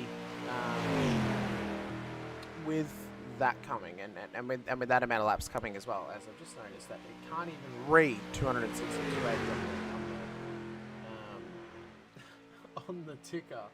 So I'll see if I can fix this for us to get however many laps to go. So that way I'm scrambling for it at the end. Yeah, I think Rockingham's going to be interesting next week with the obviously no pit speed limit, because it's going to be, they're not going to be at as much pace coming into pit lane, but I wonder how big mistakes are going to be costly next week at a short track like Rockingham. I think it's going to be quite costly. Yeah, I mean, absolutely. That will be, just how bumpy the place is, how wore out it is. I mean, it's Rockingham. I mean, that is, I mean, they talk about, Talladega being, the capital, of the South for racing and everything else. Rockingham's right there in it with Darlington and all those tracks. Rockingham's got that old, Southern racetrack feel, for a redneck like myself. Rockingham is just that place. It's just got that feeling of that old school racetrack that can produce beef and can produce great racing. Sad that it's not on the NASCAR schedule, or whoever's idea that was. They can stick it, but that's beside the point. I mean, it's going to be a barn burner next weekend at Rockingham, and we're not done with it yet. I still think we're in for a barn burner of a finish here tonight at Charlotte. I think we are. I think we're going to be in for one hell of a finish, and what would make that even more of a fireworks show is if we do get a caution towards the end. We're on lap 209 of 280. It's just refusing to show me laps to go. That's very rude of it to not show me how many we have left to go, but that's fine. That's the choice of the overlays, apparently. 209 of 280. You got beef? Tonight. I got beef with SDK. If SDK brings Yeah. me beef, yeah, dude. Do you really? Yeah, I do. I figured it. I was waiting on it. Yeah, somebody's got it. Yeah. We got beef. Yeah, we got beef with SDK. There you go. It popped back up for you. See, as soon as I ring the bell, it comes back up. There you go, Hank. As soon as you get that, it comes back. It chooses when it wishes to work properly, and it's just give me my laps to go, please. I want to know how many laps to go there are. Stephen Rex into pit lane. It's an early stop, and it's a black flag. That was an unsafe pit entry. So Rex is going to go a lap down, and this will cost him. Let's watch this pit entry back again, because this will give us a good view of it, of how this was an unsafe entry. So as he comes round and down, how's this paid off for? How's he got an unsafe entry? That's not an unsafe entry, it's fine. What's he done then to get that? Did he... I was shocked about that one too. That's really weird. Although now he's lost the black flag. So maybe... I don't even know. I don't know anymore. I don't know. We need Aaron to answer a question for us later of why people are getting black flags on entry. Figure this out. Octavio Rondeletto is in pit lane now as well. The showman is in for another stop in this race. Now we would assume they're going to need at least one more for those who are pitting now. They're going to need one more to get home, because the amount of laps that are left to go, they're not going to get enough out of the car and out of the tank. So we should be through pit lane once more after this run through. But the question is, who's going to be able to take the race win today? Because we've been running now for 2 hours and 15 minutes in this race. We've still got 68 laps to go. Is it going to be Octavio's to win, because he's got such a significant gap? Is anyone even really going to be able to hang with him at this stage? I don't know. Nah, I don't think so, to be honest with you. I mean, he just came off a pit road right there with a 59.87. So, I mean, that's 3 seconds better than what, Cody Rogers and obviously Malji and J-Dog and all these other guys that went down pit road a while ago and had it, for a little over a minute. So it's going to be pretty much, I think it's Octavio's race to lose unless something pops off. We got somebody out there in the live chat. Bob, man, I've been yelled at Joe Campbell. I'm former XCal driver. Yeah, make sure I read that one right. Yeah. You read it how it was written. That's for sure. I read it. Yep. I read it how it was written, and apparently Joe Campbell is he's a screamer. Apparently, because he hollers a lot and everything else. So that's big right there. So don't piss off Joe Campbell, or he'll yell at you. So don't piss him off. That might be all he gets tonight. That might be all Bear and Mogard gets is a bunch of yelling. Here tonight. They may not get taken out, but they may get chewed out by Joe Campbell. That may be what's coming. There you go. Yep. Well, Cody Rogers, race leader at the moment. As I said, we've now got 66 laps to go of this race. David Malgi is right on the rear end of that car, but there's pit stops still to come for them. Keeping it clean at this point after such a long race, obviously 2 hours, 15 minutes, that's difficult for anyone to race that long. And even more so, I would argue it's more difficult on an oval course to go this long because you're starting to get into a rhythm. But of course, you're seeing the same thing so often at such a quick rate. Laps would have flown by, but then you get past her and you're thinking, oh God, how many more laps have we got left to go? And that's when mistakes start to get made. So I think if we are going to get a caution tonight, it's going to come within the next 60 laps, Jake. I really do feel that someone is going to have a brain fade. Someone's going to get lost in the sauce, and they're going to end up in the wall, and we're going to see the pace car for the first time this season. Yeah, honestly, I really do think, we are going to get a caution. It's like you said, you just get out here and you're getting that rhythm, you're rolling, and then you screw up. Somebody screws up. Somebody messes up one way, shape, fashion, or another. It's like grandma, driving down the road on a country road, and all of a sudden a deer jumps out in front of her. She ain't paying attention to that damn deer. She's going to T-bone that son of a bitch, and she's going to put it in the back of her car and take it home and mount it. That's what's going to happen. And that's just how it is with grandma on a backcountry road. It's going to happen here tonight. Somebody's going to mess up. And it is what it is on what happens out of it. But I seriously think we're in for a treat. It's just when that caution comes out, I'm like you, about 10, 15, maybe 20 laps to go, that's when it's going to get really, really good. You never heard that analogy, have you? No, I have. Well, somewhat. Grandma on a country road hitting a deer? You never heard that? No, I haven't. But normally we wouldn't be hitting a deer. We would be hitting a kangaroo, wouldn't we? So we do have. Well, yeah, that's but more likely you're going to hit a kangaroo than a deer. But it does happen. Okay. Well, then we'll put it in your perspective. Grandma driving down a. Well, I don't know what kind of road y'all got. I don't know what kind of road y'all got, but Grandma driving down. Well, y'all got country roads, don't you? We do. It's more likely where you would find a kangaroo more so than anything. There are people out there, Jake, that just think that the cities of Melbourne, Sydney, Brisbane, Perth, Adelaide, Darwin have got kangaroos in the main street of the city, and it's not the case. It is not the case. We do not ride I have spoken to someone before who genuinely thought Australians rode kangaroos to school. Okay, well then let me see if I can explain it to you a little bit better. Do y'all have back roads in Australia? Oh, of course we do. Okay. Does the kangaroos end up on the back roads? Yes, they do. Okay, can old women drive? No, they cannot. If anything in the United States, if they're like they are in the United States, guarantee you, there's my point right there. She would T-bone that kangaroo. Absolutely wear it out. More than likely if they were to come across it. She ain't paying attention. She's daydreaming. That's what it is. Daydreaming, or just doesn't have the reaction skills that they've previously had.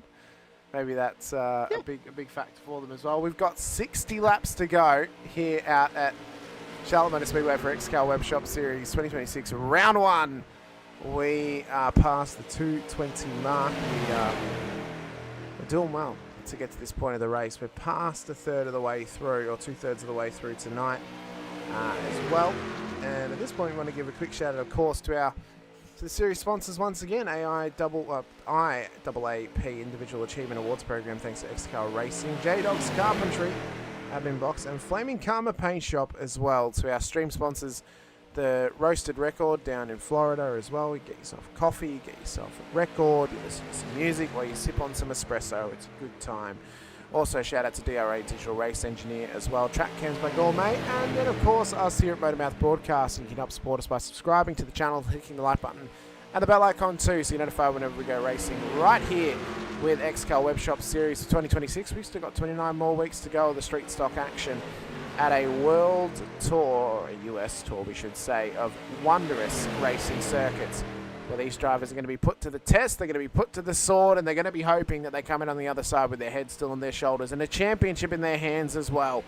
Any of them can win it, because it's going to take consistency, it's going to take tenacity, it's going to take a little bit of panache to get yourself to the trophy at the end of the season, and the big cash prizes as well. There's already $725 on offer for tonight. The pole sitter, Octavio Rondaletto, already got himself $25 richer by qualifying in pole position. At the end of the race, he could find himself $750 richer for the round if he were to take home the chocolates at the beginning or at the end of the evening. Cody Rogers, David Malgi, Seams, Bird are all in pit lane as well, as Matt Bear has stayed out once again.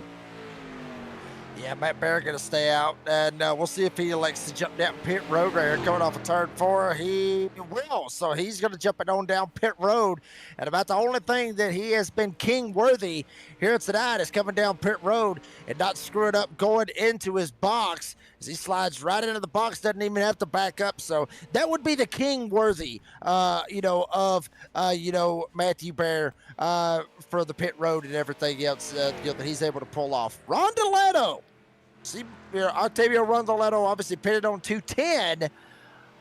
How's this going to circulate out? Everybody else down pit road. Rondaletto working his way through 3 and 4. He's by himself, which is a big, bad problem. Here at Charlotte. Usually if it was, like NASCAR or something like that, he wouldn't have a whole lot to worry about. But it's with these street stocks and it's a super speedway kind of racing with these old boys out here. This could be bad for Rondaletto. It could be very, very bad. If everybody gets out here and they line up and they get in the draft and they're able to run him down, it's about a 10-second gap, but it is manageable, especially when Rondaletto's by himself. And if these old boys can get packed up and they can kick off, about a half a second every single lap, they'll have him run down in a hurry. I'm sure they will. And I'm sure they can, but they've got work to do. It's 13 seconds from Stephen Rex to Octavio Rondaletto, who's all on his lonesome right now. So the lead that he has, that has been helping him with that 5-pack of cars he was with, well, it's now gone. It's done. It's finito. He's got no one near him, and he's at the behest of Stephen Rex and Jose Godinho to chase him down. And for J-Dog Seams and Ryan Seams, they've got to try and work together here to get up to the back of Rex and push him along and get him up to the race leader or the showman, to try and continue to apply pressure, and not only apply it, but punch a hole through a wall pretty much with it, and get themselves at a race-winning position, especially with the rookies of Justin Bird and David Malgi in behind. And right now, Bird is beating Malgi, so the rookie battle of the teammates is on. And for this one, it's going to be big across the season, because these guys are beginning going tooth and nail for Rookie of the Year. Yeah, I mean, that's a bad spot right there to be in, honestly, with both of those guys. I mean, think about it. They're teammates. They're going for Rookie of the Year. That is bad. That is a bad deal right there to have to go up against your teammate for that particular award. That's a rough deal right there. It could end up being some beef and something you really don't want to have in-house. To be honest with you, Hamish, you really don't want to have beef in your own house because Well, it's like I said about the family and everything else. You don't want to have beef in your own family house. You don't want to have beef in your own race house neither, because then that gets into a bad spot. It hurts team chemistry. It's good for us. I mean, it's hellacious content for us, but at the same time, it's bad on their deal, and then it hurts them. It hurts their progress and what they're trying to do throughout the season. Like I said, it's great for us. We don't give a damn what they do, but it will hurt them down the road if there's beef and if there's too much battling, and they end up costing each other in some of these races throughout the season. Yeah, it'll come back to bite them for sure. And then there'll always be that sense of doubt of, can I truly trust my teammate, or can I truly trust my brother if they're going to, hurt me in this scenario? And the season will start off well, no doubt about that. It'll start off well where they're wanting to help each other, get good positioning, but when it comes down to the end of the season, they're going to have to fight for a tooth and nail on who is going to truly be the Rookie of the Year. Oh, you got a live chat right there, Hamish. You got somebody want you to start a team so they can hire you as a... That's my friend Bailey. Bailey... Did he drive good?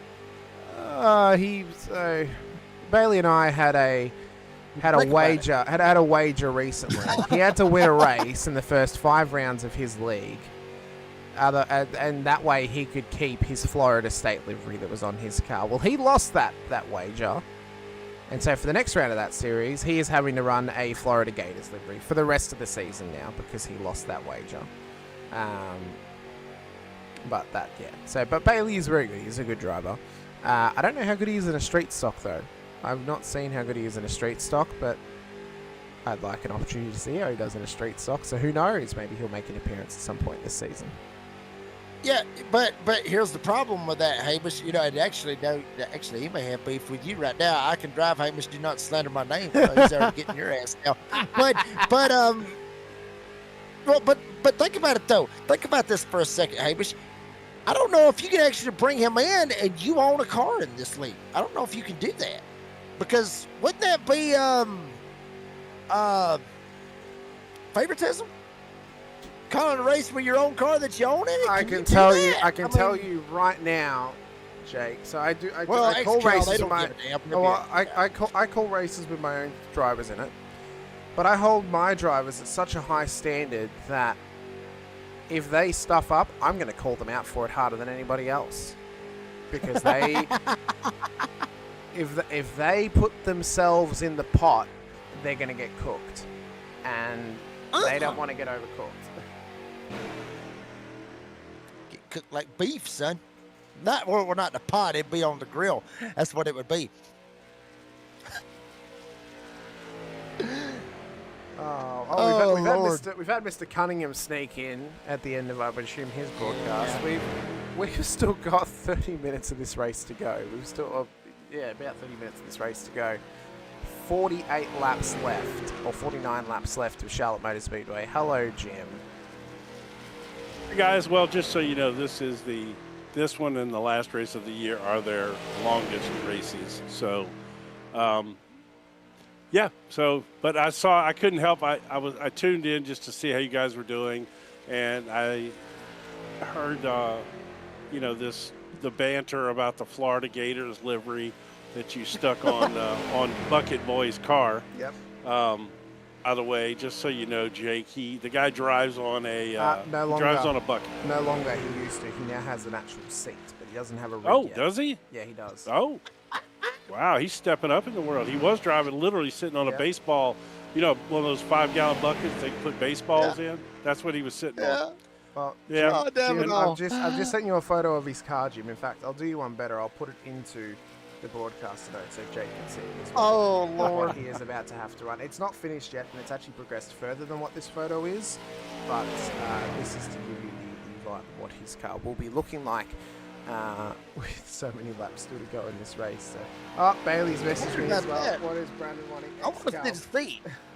I want to see the bucket that he was sitting on. I want to see that. That's what I want to see. Oh, I'd have to go deep diving for it. Yeah, there are pictures of it though. I have seen it, and it is real. Yeah, it is real. He had a NASCAR Bailey cushion came on the top over of it. Last year when I did the finale of this race, which is what started this whole thing. he came over. Bailey came over, and he tried. He came over and drove a practice race or something with these guys. He was looking for somebody to sponsor him a ride over here. And you know, Jake, I thought about buying a car myself because, you know, as you know, I'm sure you've talked about it. There's some big money in this league, you know. And if you got a guy that can get up there and win. And I really wanted to buy a car. Jake, you and I ought to go together, and we ought to put MDW in a car over here. Oh, yeah. Oh, that boy, that would be I nice. think he could run with these boys. I think he could win some money over here, which he's a young kid. You know, he could use the money. He's only 17, and he can't own his own car. You got to be 18 in this league to own your own car. So you and I could put him in a car together and make some money off MDW and make him some money. Very good possibility. That's what I'm saying, man. Well, yeah, but it's just like I said, I don't know if we could do that. Why? Favoritism. No favoritism. So what? Did Rob join y'all tonight at all? He did. Rob's got favorites, and he commentated on races. Who cares? Like we said in the other league that we were doing with MDW. If you don't like us talking about him, beat him. Yeah. Damn good point. I didn't think about that. Yeah, you're very good point. That's what I'm saying. Yeah, we need to put one together. We ought to hook him up, man. If you need to talk to him. He likes you. He don't already know me, but you know. Well, he don't. I mean, he's known you for several years, you know, but No, that's what I was talking about. He likes me. I mean, yeah, he likes me. Some people likes me. Some people actually hate my ass. I don't know why, That's all but right, they too. do. Yeah, I don't know why they hate me. Can't always be popular. Anyway, so you guys learned a little about this league tonight? Yeah, we learned that the races are bloody long. That's what we learned. But they are. That's just the first and the last one. Come on, I will say, though, it is a breath of fresh air that we've had 239 laps of green flag running. Yeah. There have been no cautions. The thing is, well, and this is a super speedway to these kind of cars. So this is, you know, very much like a small field at Daytona or Talladega. What you're going to get coming forward is you're going to get shorter tracks, and you're going to see more of the type of racing that fits these cars. This is their big season opener. This is kind of their Daytona of the season, the big super speedway type deal, drafting and all of that. And the same with the finale. But most of the other races in this league are going to be, beating, banging, door banging, short track racing, but yet clean. That's the beautiful part about it. So I think. And this race will go significantly longer than any of the others by like a third. So, Jake, I've sent a photo of. Oh, there it Bailey's is. bucket in There's the bucket tonight. right there. So there it is. He no longer runs on the bucket though. He runs on a chair, and he's run over his cat's tail about 4 times with his new chair. So, tells you. You know what? It doesn't even surprise me that he's a cat guy. Oh, we got pit stops here going on, guys. Seriously, that bucket or a pit stop. I tell you what, that's what he races on. He used to. You have got to be kidding me. Seriously? Wow. No, he did. Yeah, he did. Literally a 5-gallon bucket with a stadium cushion sitting on top of it. Hey, do what you got to do. But you notice that he's not sitting on the bottom side of it. He's sitting on the top, which means his ass goes down in the hole. Just an observation I had. So I'm about fixing to bail out of here because, you know, I've been at it all day myself. But what do you think about those green flag pit stops at 100 miles an hour coming down pit road? Isn't that something? It's the craziest thing that I've seen, honestly, Jim. I mean, it's crazy. Me and Hamish, we were talking about this earlier about, the only thing that would be more crazier would be the COTs that don't have the restrictor plates on them. The ones that go 240 and see them try to go down pit road, without the. There it goes right there. Look at that. He's flying. There it is. There's the bucket for everybody out there that thought all that was BS. You'll put the bucket up? Yeah. Oh. And might as well show what it is so people know what we're talking about.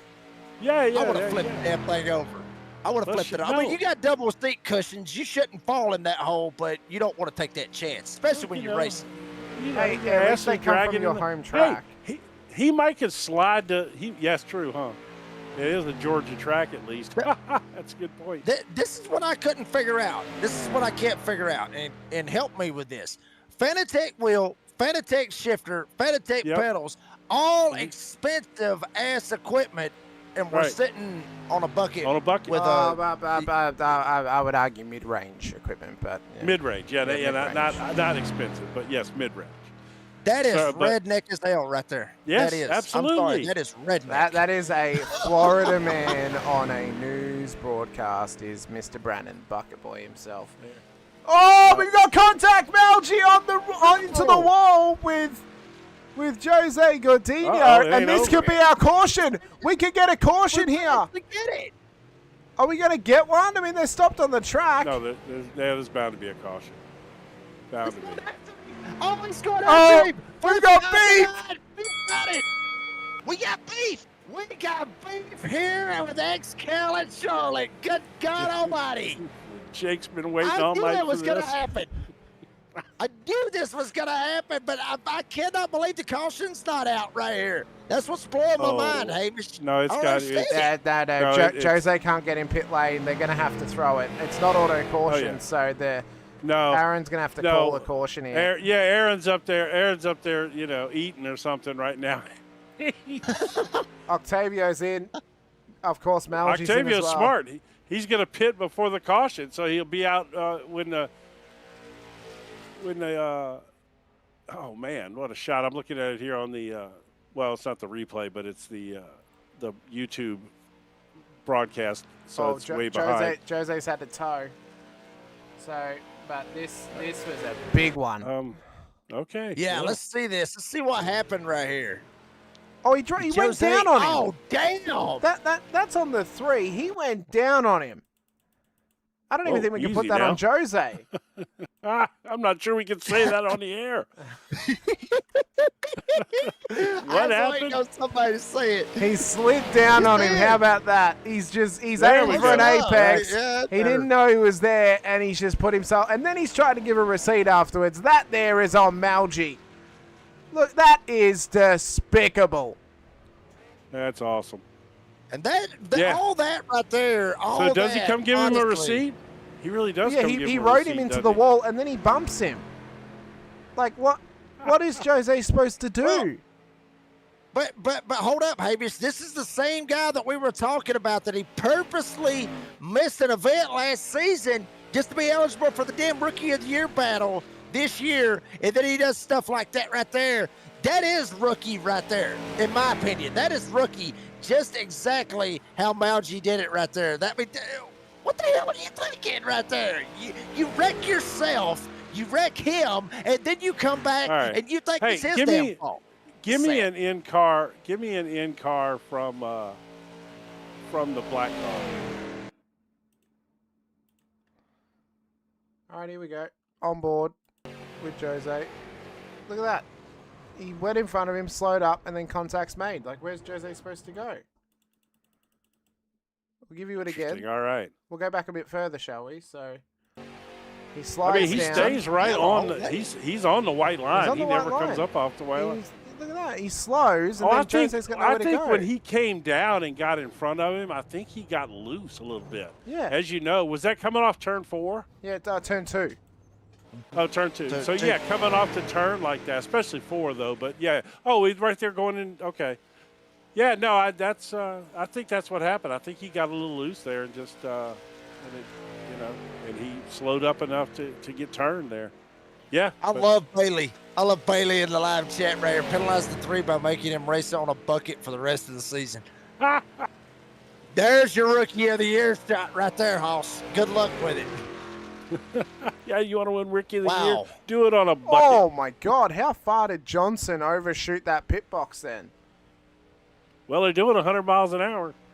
Yeah, but he's the only one who keeps on. Oh, no, they're not. Well, we're still in agreement. We never went caution. He's the only one who keeps on missing his pit box. You think he learned by now? Hey, his brakes suck. Street stocks do not have good brakes. They are the worst. These are basically just high. Oh my God, they drag raced into pit lane. They are drag raced. This is so awesome. Mogo I love this. Did he? I was thinking, because Mogard, that would have been twice right there on Jared Mogard that's already screwed somebody going in the pits. Oh, he went way past He his box. overshot by a full pit box. It happens. Maybe 30 he needs to get a better sign. Maybe he Who does. knows? 29 laps to go. Maybe he needs that old boy from Nazareth sign. Maybe he does. Rodriguez or whatever his name is. Astronaut. Yeah, that's what you're Astronaut. talking Trevor Astronaut sign. Yeah. Jim. Jim, this is your channel. Would you like to elaborate? Oh yeah, it's a naked woman with big old boobs. Yeah, That's exactly what it is. It's And they're fantastic. nice too. Yes. Oh yeah, no, she's good looking. Yeah, I caught it I put it on the stream one night by accident. Whoops. I don't know how the hell we didn't get busted for that, but anyway. Well, you know, I've been fired. Well, I've been fired now, so there's that. I always say I've been fired for better jobs than that. Now I have been fired, so there's that. Oh, all right. Well, I'm gonna let you guys finish this race. I appreciate y'all, and we're gonna have. Appreciate you, buddy. We're gonna have a lot of fun this year. Some of these short track races. Once my 8-week deal is up that I'm doing on Tuesdays, I'm gonna come in here and join you guys for some of these short track races. We're gonna have some fun. Oh, baby, we cannot wait. This is gonna be a good one. Yep, I'll see you guys, man. You can tell that Jake has dipped just a massive chunk into his mouth right now. Your cheeks are full, and you are ready for the last 30 that's Jake, laps. baby. That's Jake. Oh yes, he's. Well, it ain't the biggest one that I've had all day. I don't want to get up and go over there and get my tub. That's the only thing. It's over there on the end table. I gotta get up and go That's get something it. else That's I'm not going to comment on either. Okay. So I'm going to leave that. I'm going to leave that alone as I exit, gentlemen. And Wait a minute, how did I say that? Did I say something out of the way? What? I'm you just said gonna it's let not the biggest one you've had all day. But I'll see you guys later on that note, and y'all have fun. Okay. Bye, guys. Bye. See ya. Well, it finally fixed itself, by the way. 26 laps to go in this race. So it finally decided to work. Thank you. They got beef. Stand. They got beef. Yeah. They got beef. We got beef. Yeah, with my damn self. Golly, Mom. How the hell? How do I do that? Unbelievable. Oh, it's too much. That's the problem. I will say this, in all the BSing that we've been going on with Hamish, J-Dog, Ryan, the two Seams, been very quiet this race, have found themselves up here 1 and 2. They pitted on 223, it's 255, they got 25 to go. I don't know, I think they might can make it, but damn, it's going to be close. They're going to need another stop. 223 to get to 280. That's, 50 odd laps. I don't see it happening. I see them needing to pit again. And when they do, it's where are they going to be in comparison to Octavio? Because he's 1 minute and 5 seconds back. So it's going to be a tight changeover between them. I think they're going to be right on him. But whether they're going to be able to attack him or not, well, that's the determining factor. Do they take tyres? Have they got tyres to take? If they do, they're going to have the betterment of better traction and better tyres underneath them comparatively to the Showman. And if they can put all those puzzle pieces together, then they could be on for a 1-2 finish tonight. But they've got to maximise as best they can. 23 to go here at Charlotte Motor Speedway. As they get past the lap traffic of Cody Rogers, can this top three continue to push on? Malgi and Godinho are still in pit lane, of course. There's no fast repairs this season. So they've got to get the cars repaired and back out on the road again. If they can't get them repaired, they're on, 243, 244? Well, doesn't matter. Joe Campbell cannot finish any higher than he currently is in P12 because there's not enough laps left for him to get past them now that they're trapped in pit road. Yeah, but you got to give a little bit of love, obviously, to Joe Campbell and the hell that he has went through here tonight in that 63. I mean, getting wrecked twice, here in this race and still sticking around soldiering on. That's a soldier right there in that 63 of Joe Campbell. And, that's something that you don't see a whole lot of, obviously, Hamish. We've watched races, me and you not both of us in particular together. This is our first broadcast together. But if you look, at the races, I mean, me and you, we talked about it. The many races that you called, many races I've called. 9 times out of 10, somebody gets wrecked that hard. They're not sitting on pit road for that long and waiting to come back out there on the track. 9 times out of 10, if their truck or car or whatever they're driving's totaled, they just back out and say, hell with it, go get them a shot of whiskey and go to bed. Joe Campbell stuck around. He kept himself here tonight. He wanted to at least finish, maybe not on the same lap as the leaders, but he wanted to finish this race and be there when the checkered flag fell. Good bad on Joe Campbell. Well, front runners are in, so they're straight into pit lane, and we'll see how swiftly they can get through. There's Octavio, current race leader, or provisional race leader, but he's got Stephen Rex and Matt Bear right on him as Rex gets past. So can Matt Bear, the self-proclaimed king, sneak his way to the front end of town, or is he going to be caught up with something because he's got an X Factor just ahead of him? Yeah. Joe Campbell, I was just fixing to say that. this would be the moment to take him out. 20 laps to go. Oh, sorry, you thought you were going to win? Not a chance. Very good possibility right here, Matt Bear right there behind him. Rex leading. There's Octavio. We're hearing there was an incident with Octavio, but, I mean, neither one of us saw it. We didn't know exactly what happened on the whole deal. But you see, obviously, Campbell go up top. What will he do? Will he come down? Will he get him some? Right here, Oliver Bear. He will not take that opportunity to go after Matt Bear. So I think he's just going to keep it in his back pocket and use it for another day. It's like Gerald said, maybe the car is not up to speed, it's too damaged, but certainly I've got a feeling that Matt Bear will get his revenge. It might not be tonight, but it's going to be another night down the road. So no tyres from those front 3 cars. They've only taken fuel. And now Ryan Seams leads the way after having a 4-second faster pit stop than his brother, Jason. Justin Bird now separates them at the moment. Stephen Rex is 5 seconds off of P3 with Octavio Rondoletto behind him. Matt Bear as well. Which one of them can take advantage and try and take home a race win tonight? There's 19 laps to go. And Octavio's getting right into the back of Rex. Bit of bumping, bit of drafting, Damn. bit of wiggling. And the big red car is toot, chugging along as they push themselves up towards the top 3.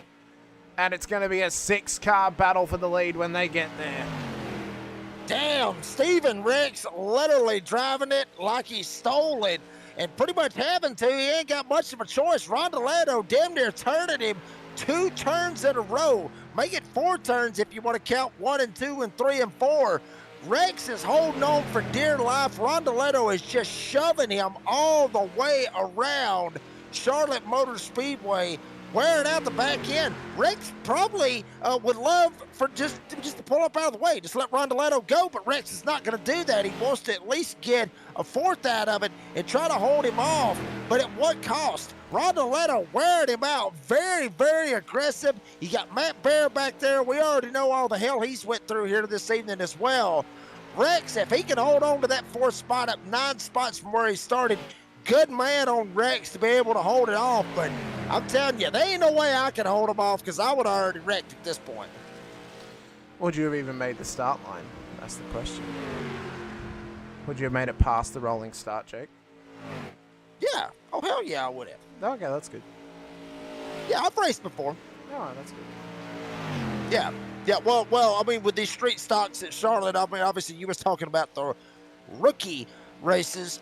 And if anybody out there trying to get in iRacing and you end up trying to get on iRacing and you try to run those rookie races at Charlotte and these street stocks and you actually try to race, God help you. Like, seriously, God help you. Because if you can survive those while you're racing, you find out real quick how dumb some of the people is on iRacing and how bad they are at driving. Because they will absolutely total your stuff 9 ways to Sunday and laugh at you. That's how bad it is. It's bad. Oh, it's bad. It is bad.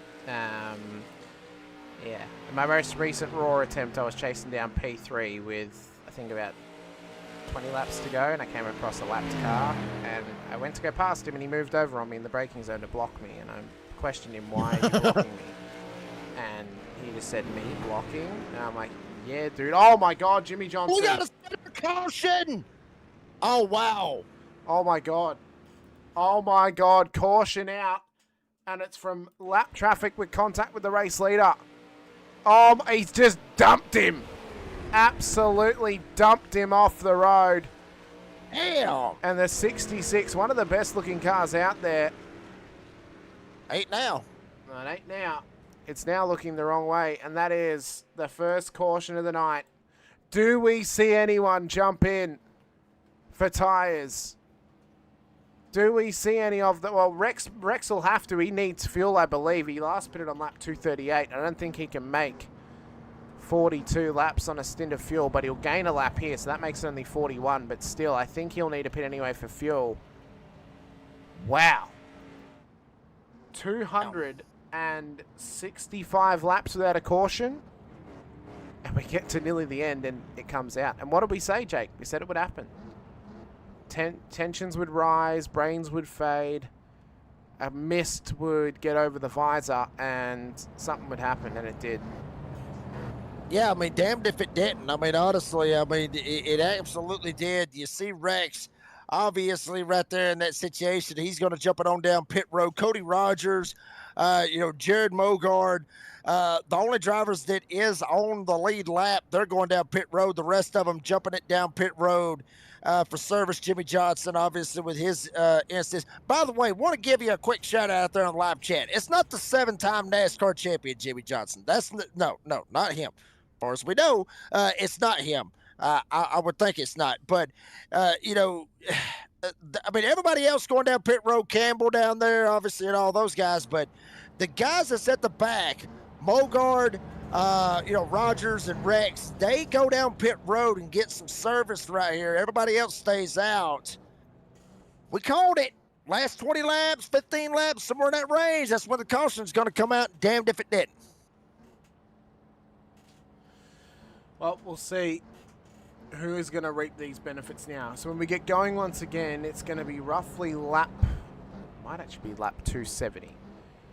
So we're currently on lap 268. When we come around again, it'll be lap 269. Nice. Good old double 69. I think There's we'll go 3 times right there's there. 3 times right there. I think we'll get 3 times 3 hours. I think we'll have 10 I think we'll have 10 laps to go when we get restarted. I think it'll restart for lap 270. Will be the green lap. So this is going to be very telling now. 3 cars are in pit lane. Joe Campbell is right on the heels of Cody Rogers. And then there's Jared Mogard and Matt Bear. Oh, Ryan Seams is into pit lane. This is nailing the coffin stuff right here. This is a massive mistake. To come in now is huge. Oh no, he's got a black flag, so he actually has a drive-through. So I think race control have deemed, or it's a stop hold. Yes. I think they may have actually deemed him at fault for that, and they've given him a stop hold because we are going to go green on this lap. So penalty for Seams seems to be his fault. So Bird and Jason Seams, the good old J-Dog on the front row. Rondeletto Bear on the second, Mogard Rogers, and then it's Rex and Campbell in behind them. We have gone from 13 cars to 8 left on the road. How many are going to survive the final 10 laps of Charlotte Motor Speedway? Well, Hamish, I'll say this. I mean, we talked about it, that there was going to be fireworks. There has been a couple of firecrackers that has popped off, but I think the main fireworks display for the evening is fixing to get lit right here. And some of these drivers might already be lit. 280 laps at Charlotte in the street stocks, yeah, I'd be lit. But the main fireworks is fixing to get lit here tonight as they are coming to the great number of lap 269. Well, we end lap 269 to start lap 270. Restart zone gets lit up. 11 laps to go when we cross the strike. The final few cars have caught the back of the train, including Johnson and Ryan Seams. Restarted, re-racked, re-rolled, and ready to go round turn 1, and we're repacked together again. Any of them can win that are left on the lead lap, including Bird, Rondoletto, Mogard, Seams, Bear, Rogers, Rex, and Seams. That top 7 and top 8 can all win. But how ferocious is it going to be over the final 10 laps as Bird leads us up towards the start-finish line once again. Rondoletto's right on him. Mogard looks racy as well. But watch out for J-Dog on the outside with the self-proclaimed King, Matthew the Bear. And Hamish, you know, this is when all the money is out there for the taking for these old boys right here. I mean, a $40 entry fee, good Lord have mercy at the money that's going to happen right here. David Malgi starting to work his way out there, but he'll give way to the leaders. Good on him, even though he caused all that other hell a while ago and had the beef going on. But gets out of the way, lets everybody slide on by. Birdman leading him off of turn 4. Showman right behind him. Mogard right there with him with T-Rex. And J-Dog being the top 5. Birdman holding on to it. He's going to keep it down to the cellar once again. Grandpappy hides that sweet, sweet moonshine from Grandpa. Trying to mix it up. Coming off of turn 2 with 9 to go. Down the back straight, we can see the pressure that's starting to build. Rex is getting loose off of 2. And they're trying to push and shove their way forward. Mogard's caught on the outside, right ahead of J-Dog, who's not getting any push whatsoever out there. Bear's been trapped back at the rear end of the field as the brothers are now together 2 wide, right in behind Mogard and Rogers. But they've got to be careful of a slide job from Rex. He wants to slide it up on the outside to try and create a new lane. He does so on the exit of turn 2. And now there's got to be some push and shove from the cars in behind to push him forward. But he is dropping back. It's like he's put a parachute on the back of that thing. He's not able to push forward, and he may need to tuck up on the inside again. Maybe this aggressive racing is just getting started here tonight. Birdman, Rondoletto, Rogers, Rex, and Seams, Ryan Seams, that is, up here now new, up here in the top 5. Rogers, we saw him a while ago. Now he is up in the 3rd spot. Bird gets a little bit loose. Rondoletto tagged him in the back end, sends him up a little bit, but Birdman able to keep it down on the inside. Remember, going for Rookie of the Year, going up against Malgi. This is what he needed for that Rookie of the Year deal. Granted, it's round 1, but you want to start off on the right foot. Why not? Win here at Charlotte, the season opener. Birdman trying to make it happen. He's trying to make it happen. His wings are spread, and he's flying as fast as he can. He's plucked up 8 positions here tonight, and he'll be hoping that he can build a nest of points off the exit. It's a big wiggle down through turn 1 and 2. Off the small little push there from Rondoletto in behind him. It's 6 laps to go here at Charlotte. Rogers has now fought his way up to P3. Any little mistake, any little movement out of line, and you're going to get dropped quicker than a ball in space. And as they run round 4, which one of them will reap the benefits and which one of them will take home the chocolates here tonight? 5 to go as they work their way, and Birdman tried to keep it on the bottom. Rondoletto got very, very lucky. Slid up a while ago. Rogers stuck it down on the inside, damn near turned him around. And now Rondoletto giving Birdman all he can handle. Up into the back end, trying to shove him clear, trying to make it between both of them, and maybe take a shot somehow, some way up on the outside and try to make it happen. Rondoletto down on the bottom, right in behind Birdman. Rogers going to flip-flop up to 3rd, single file, that are double wide behind him. It's still 2 wide, 4 to go. And the pressure's been built now. Rogers is going to try and push for an outside run with Rex pushing him along, but Octavio will cut that off immediately and ruin the run. As now Ryan Seams is on that inside line in the 3rd abreast at the moment. Down the back straight they go, up towards turn 3 and 4. And is Justin Bird going to take home an almighty victory tonight? He's got 3 laps to survive if he wishes to do it. Up 8 spots for that matter also, Hamish. I mean, started back in the 9th spot and up here making it happen. Rogers to the outside. T-Rex gives him the shove. Rogers trying to make it happen. Bird down on the bottom side. He's got Rondoletto lined up behind him with Ryan Seams on the bottom as well. And there is the self-proclaimed king, Matt Bear, trying to make it happen. Third one on the outside lane. They are double wide, all 8 of them. 2 by 2 by 2 by 2 through 3 and 4, coming to 2 to go. 2 laps to go and they're all 2 wide. Who is going to reap it here and take home a race win? As Bird on the low line is just trying to keep that 13 car edged ahead of the 1. Rogers on the outside. Can Octavio give good enough push to the inside line here to get his car up to P2? I think the win's gone for the moment, but P2 is still available to him. Those bottom 5 have got to push on. They've got to try and force their cars through. There's no doubt about it. White flag's about to come out. 1 to go here at Charlotte Motor Speedway, and it is neck and neck stuff. It's a drag race to get to the race win here at one of the longest nights in the XCal WebShop Series for 2026, as Rogers on the outside takes the race lead, but can Bird get it back off of him for the final run through? Turn 1, 2, back straight stuff. It's drag race stuff. They're still side by side. It's Bird, it's Rogers, it's Bird again. Now Rogers into the race lead for 3 and 4. There's a little knock. They make contact. They get loose. Octavio and Bird are making contact. Which one of them's going to come out ahead? It's Octavio. They're crashing across up towards the line. Who's going to win it? Rex won it backwards. Steven Rex has won the race in reverse. After all hell has broken loose on the final lap at the final corner. Holy hell, Steven Rex up 12 spots when it mattered. Come home with it here tonight. I don't even think that car is able to make a burnout, to be honest with you, Hamish. That car is absolutely torn all to hell.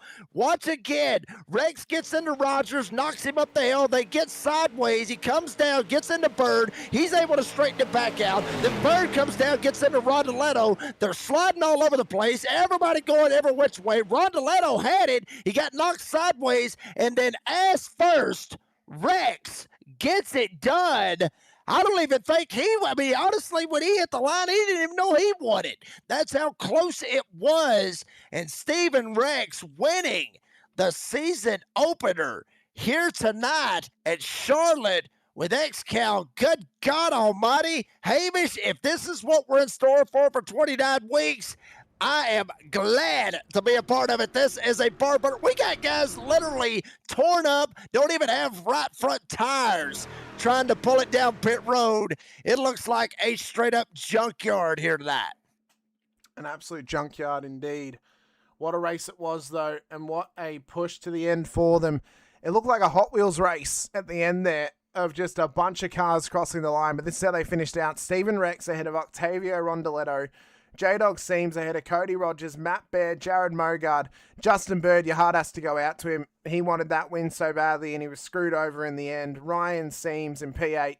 Jimmy Johnson, David Malgi ahead of Jose Godinho with Joe Campbell and Sean Andrews, a non-finisher, 144 laps down. It was intense all the way to the end, and it was intense for them to try and get their cars to the finish line as well. We'll start it off by having a quick chat to J-Dog Seams.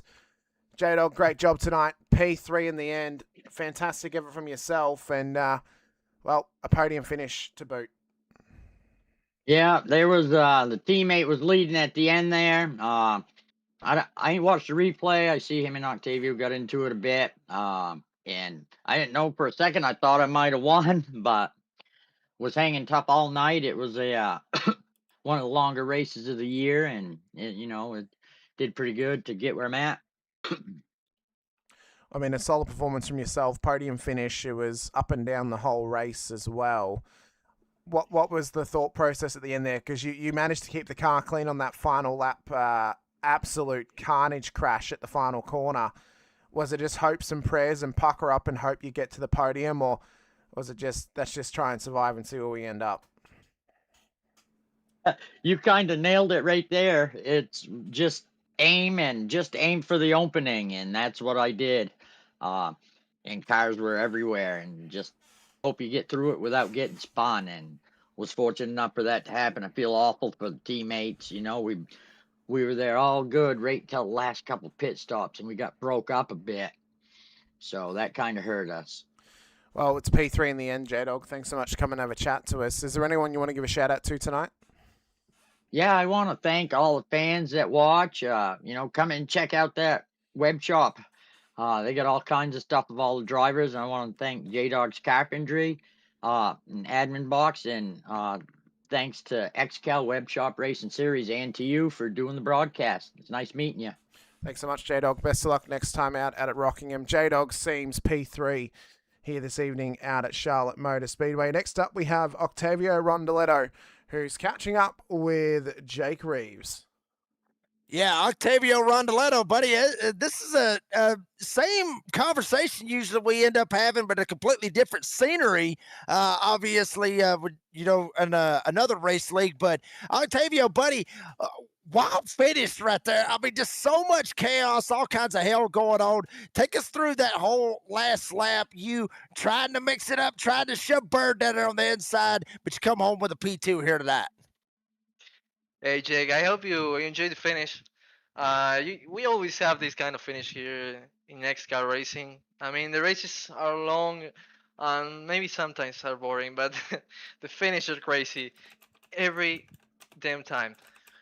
Yeah, I don't think I was in fault there because the 13 blamed me in the end, but he was took out to the top by the one car. So, man, I cannot lift. If I lift, I got wrecked. Everybody know it, and I did what I could. And Steve was a little bit luckier there when I thought I had it when I ended the turn 4, but the 131 got me in the back and showed me. Anyways, second place. I mean, it's a great finish, anyways, and I'm happy to be here. I think the race was lost when I got wrecked with James, and I don't know what happened there. It was just bad luck when we were pushing. But it is what it is. At the end, it's a plate race. Yeah, I mean, plate racing, obviously, with the street stocks here tonight, Charlotte. Octavio, another question to you. There for a second, the top lane was good. You could jump up if you wanted to. You and Bird, y'all were clear. You could have jumped up. Do you look back on it and think, damn it, maybe I should have jumped up in that outside lane when they were rolling, and maybe I could have jumped up and I had a shot to be able to try to get around Bird and at least try to get the win? Did it cross your mind? No, I didn't intentionally, because when you race here so many times and like I did, you understand that people work together too much. And having 3 teammates behind me in the outside, I always finish in the wall. It's not a weird thing to happen. So I decided to push and maybe finish second and secure the second place. But well, no, I'll never go to the outside here. If you go to the outside, you're fucked. Just to be honest. People is rude sometimes, and I don't expect too much. I mean, I don't know the guy that was first or third, but you never know. Yeah, good point. I mean, he more or less called it pretty much. Octavio Rondoletto, he wanted to push, he wanted to get second, and he got second, but it was a hell of a finish trying to make it there. Octavio, buddy, congratulations on the finish. Appreciate your time as always. Thank them sponsors and these shout outs. Thank you, Jake. Well, thank you, Flaming Camera Racing. Jerry Poole, my teammate Jose Albi, he couldn't race, and Navy Joe Coffee, Flaming Camera Pay Show. And Light 500. I'm sure somebody's watching the race, maybe, and if not, they will see it tomorrow. Octavio Rondoletto coming home with P2, buddy. Congratulations on the finish. Appreciate your time. We'll see you at Rockingham. And damn, Havish, wild finish right there, baby. Looks like you getting caught up with our race winner who has got a whole lot of whiskey down there, Steve Rex. Yeah, the T-Rex takes home the race win. Stephen, congratulations on the win. You won it in reverse, although it was a little bit of a controversial finish. Gave a little knock to the Birdman, Justin Bird, got him loose. All hell broke loose at turn 4. You came out, though, somehow in the race lead and the race win through all of the chaos down on the start-finish line. Congratulations, though, race win to yourself. You drove well all day, very strong. Caution probably helped you in the end, knowing you needed a little bit of fuel put in the car. Somehow you made it there, though, and somehow you got home in the race win. Yeah, I was going to come up a little bit short on fuel. Obviously, I'm still sitting in the car, so I don't know what happened to bring out the yellow before that and kind of save my race. As a whole, everybody in the group there at the end, we knew it was going to be a little bit, everybody was going to be tight. We're going to be hugging doors, trying to get that side draft, and we were kind of bouncing around a little bit. I had the 10 trying to push me on the outside, and we weren't getting nowhere. Cody got in front of me, and my intent at that point was just to push him to the end, right? I was going to try to get third, was going to be my thing, and he got a little loose.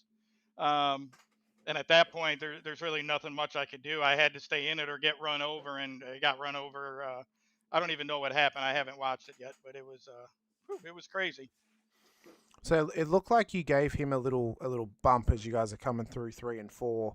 He's gotten loose off the wiggle, and then as he's gotten loose, you've run into him again because you've got nowhere to go, and then that's dropped down into Bird, and just fireworks, absolute fireworks. It's gone off down there. Yeah, the best and way I to was pushing describe him it. like that. Yeah, I Yeah. was pushing him like that. I got in voice chat, told him I'm going to push you. He never said don't, but that was the only way we were going to get there because I was up on that outside road and we weren't getting anywhere. So Yeah. to give us a chance to, or give him a chance to win, was me pushing the whole way.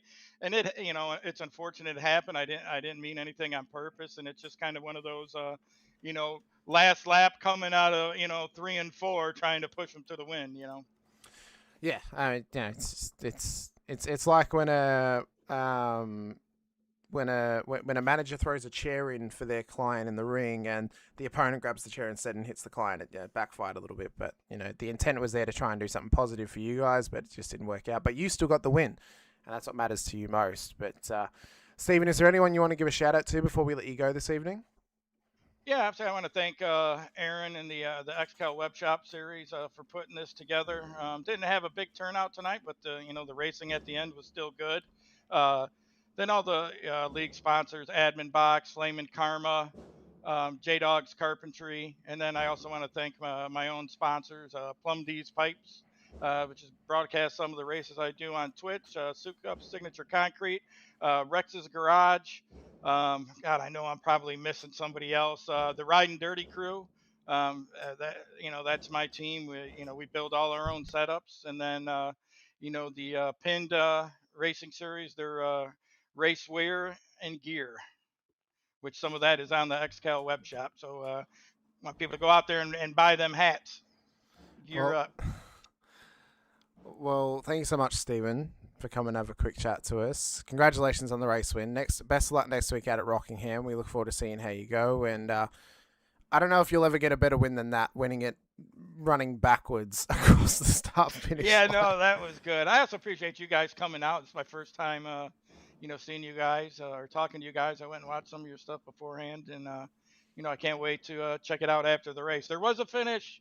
Not last year, the year before, the last race of the year kind of happened the same way. There was an accident. I think I was running like 6th or 7th. I was a lap down with like 11 to go, and the caution came out, and the seas parted with an accident, and I got to the front, kind of similar, but not backwards. Well, Steve, best of luck next week, and appreciate you coming over chat to us. Steve Rex, P1 on the road here this evening, and our race winner in the end. Well, Jake, that'll bring an end to our broadcast tonight. It's been a fantastic run home for these drivers, and Mr. Rex is the one that's come home in the race-winning position.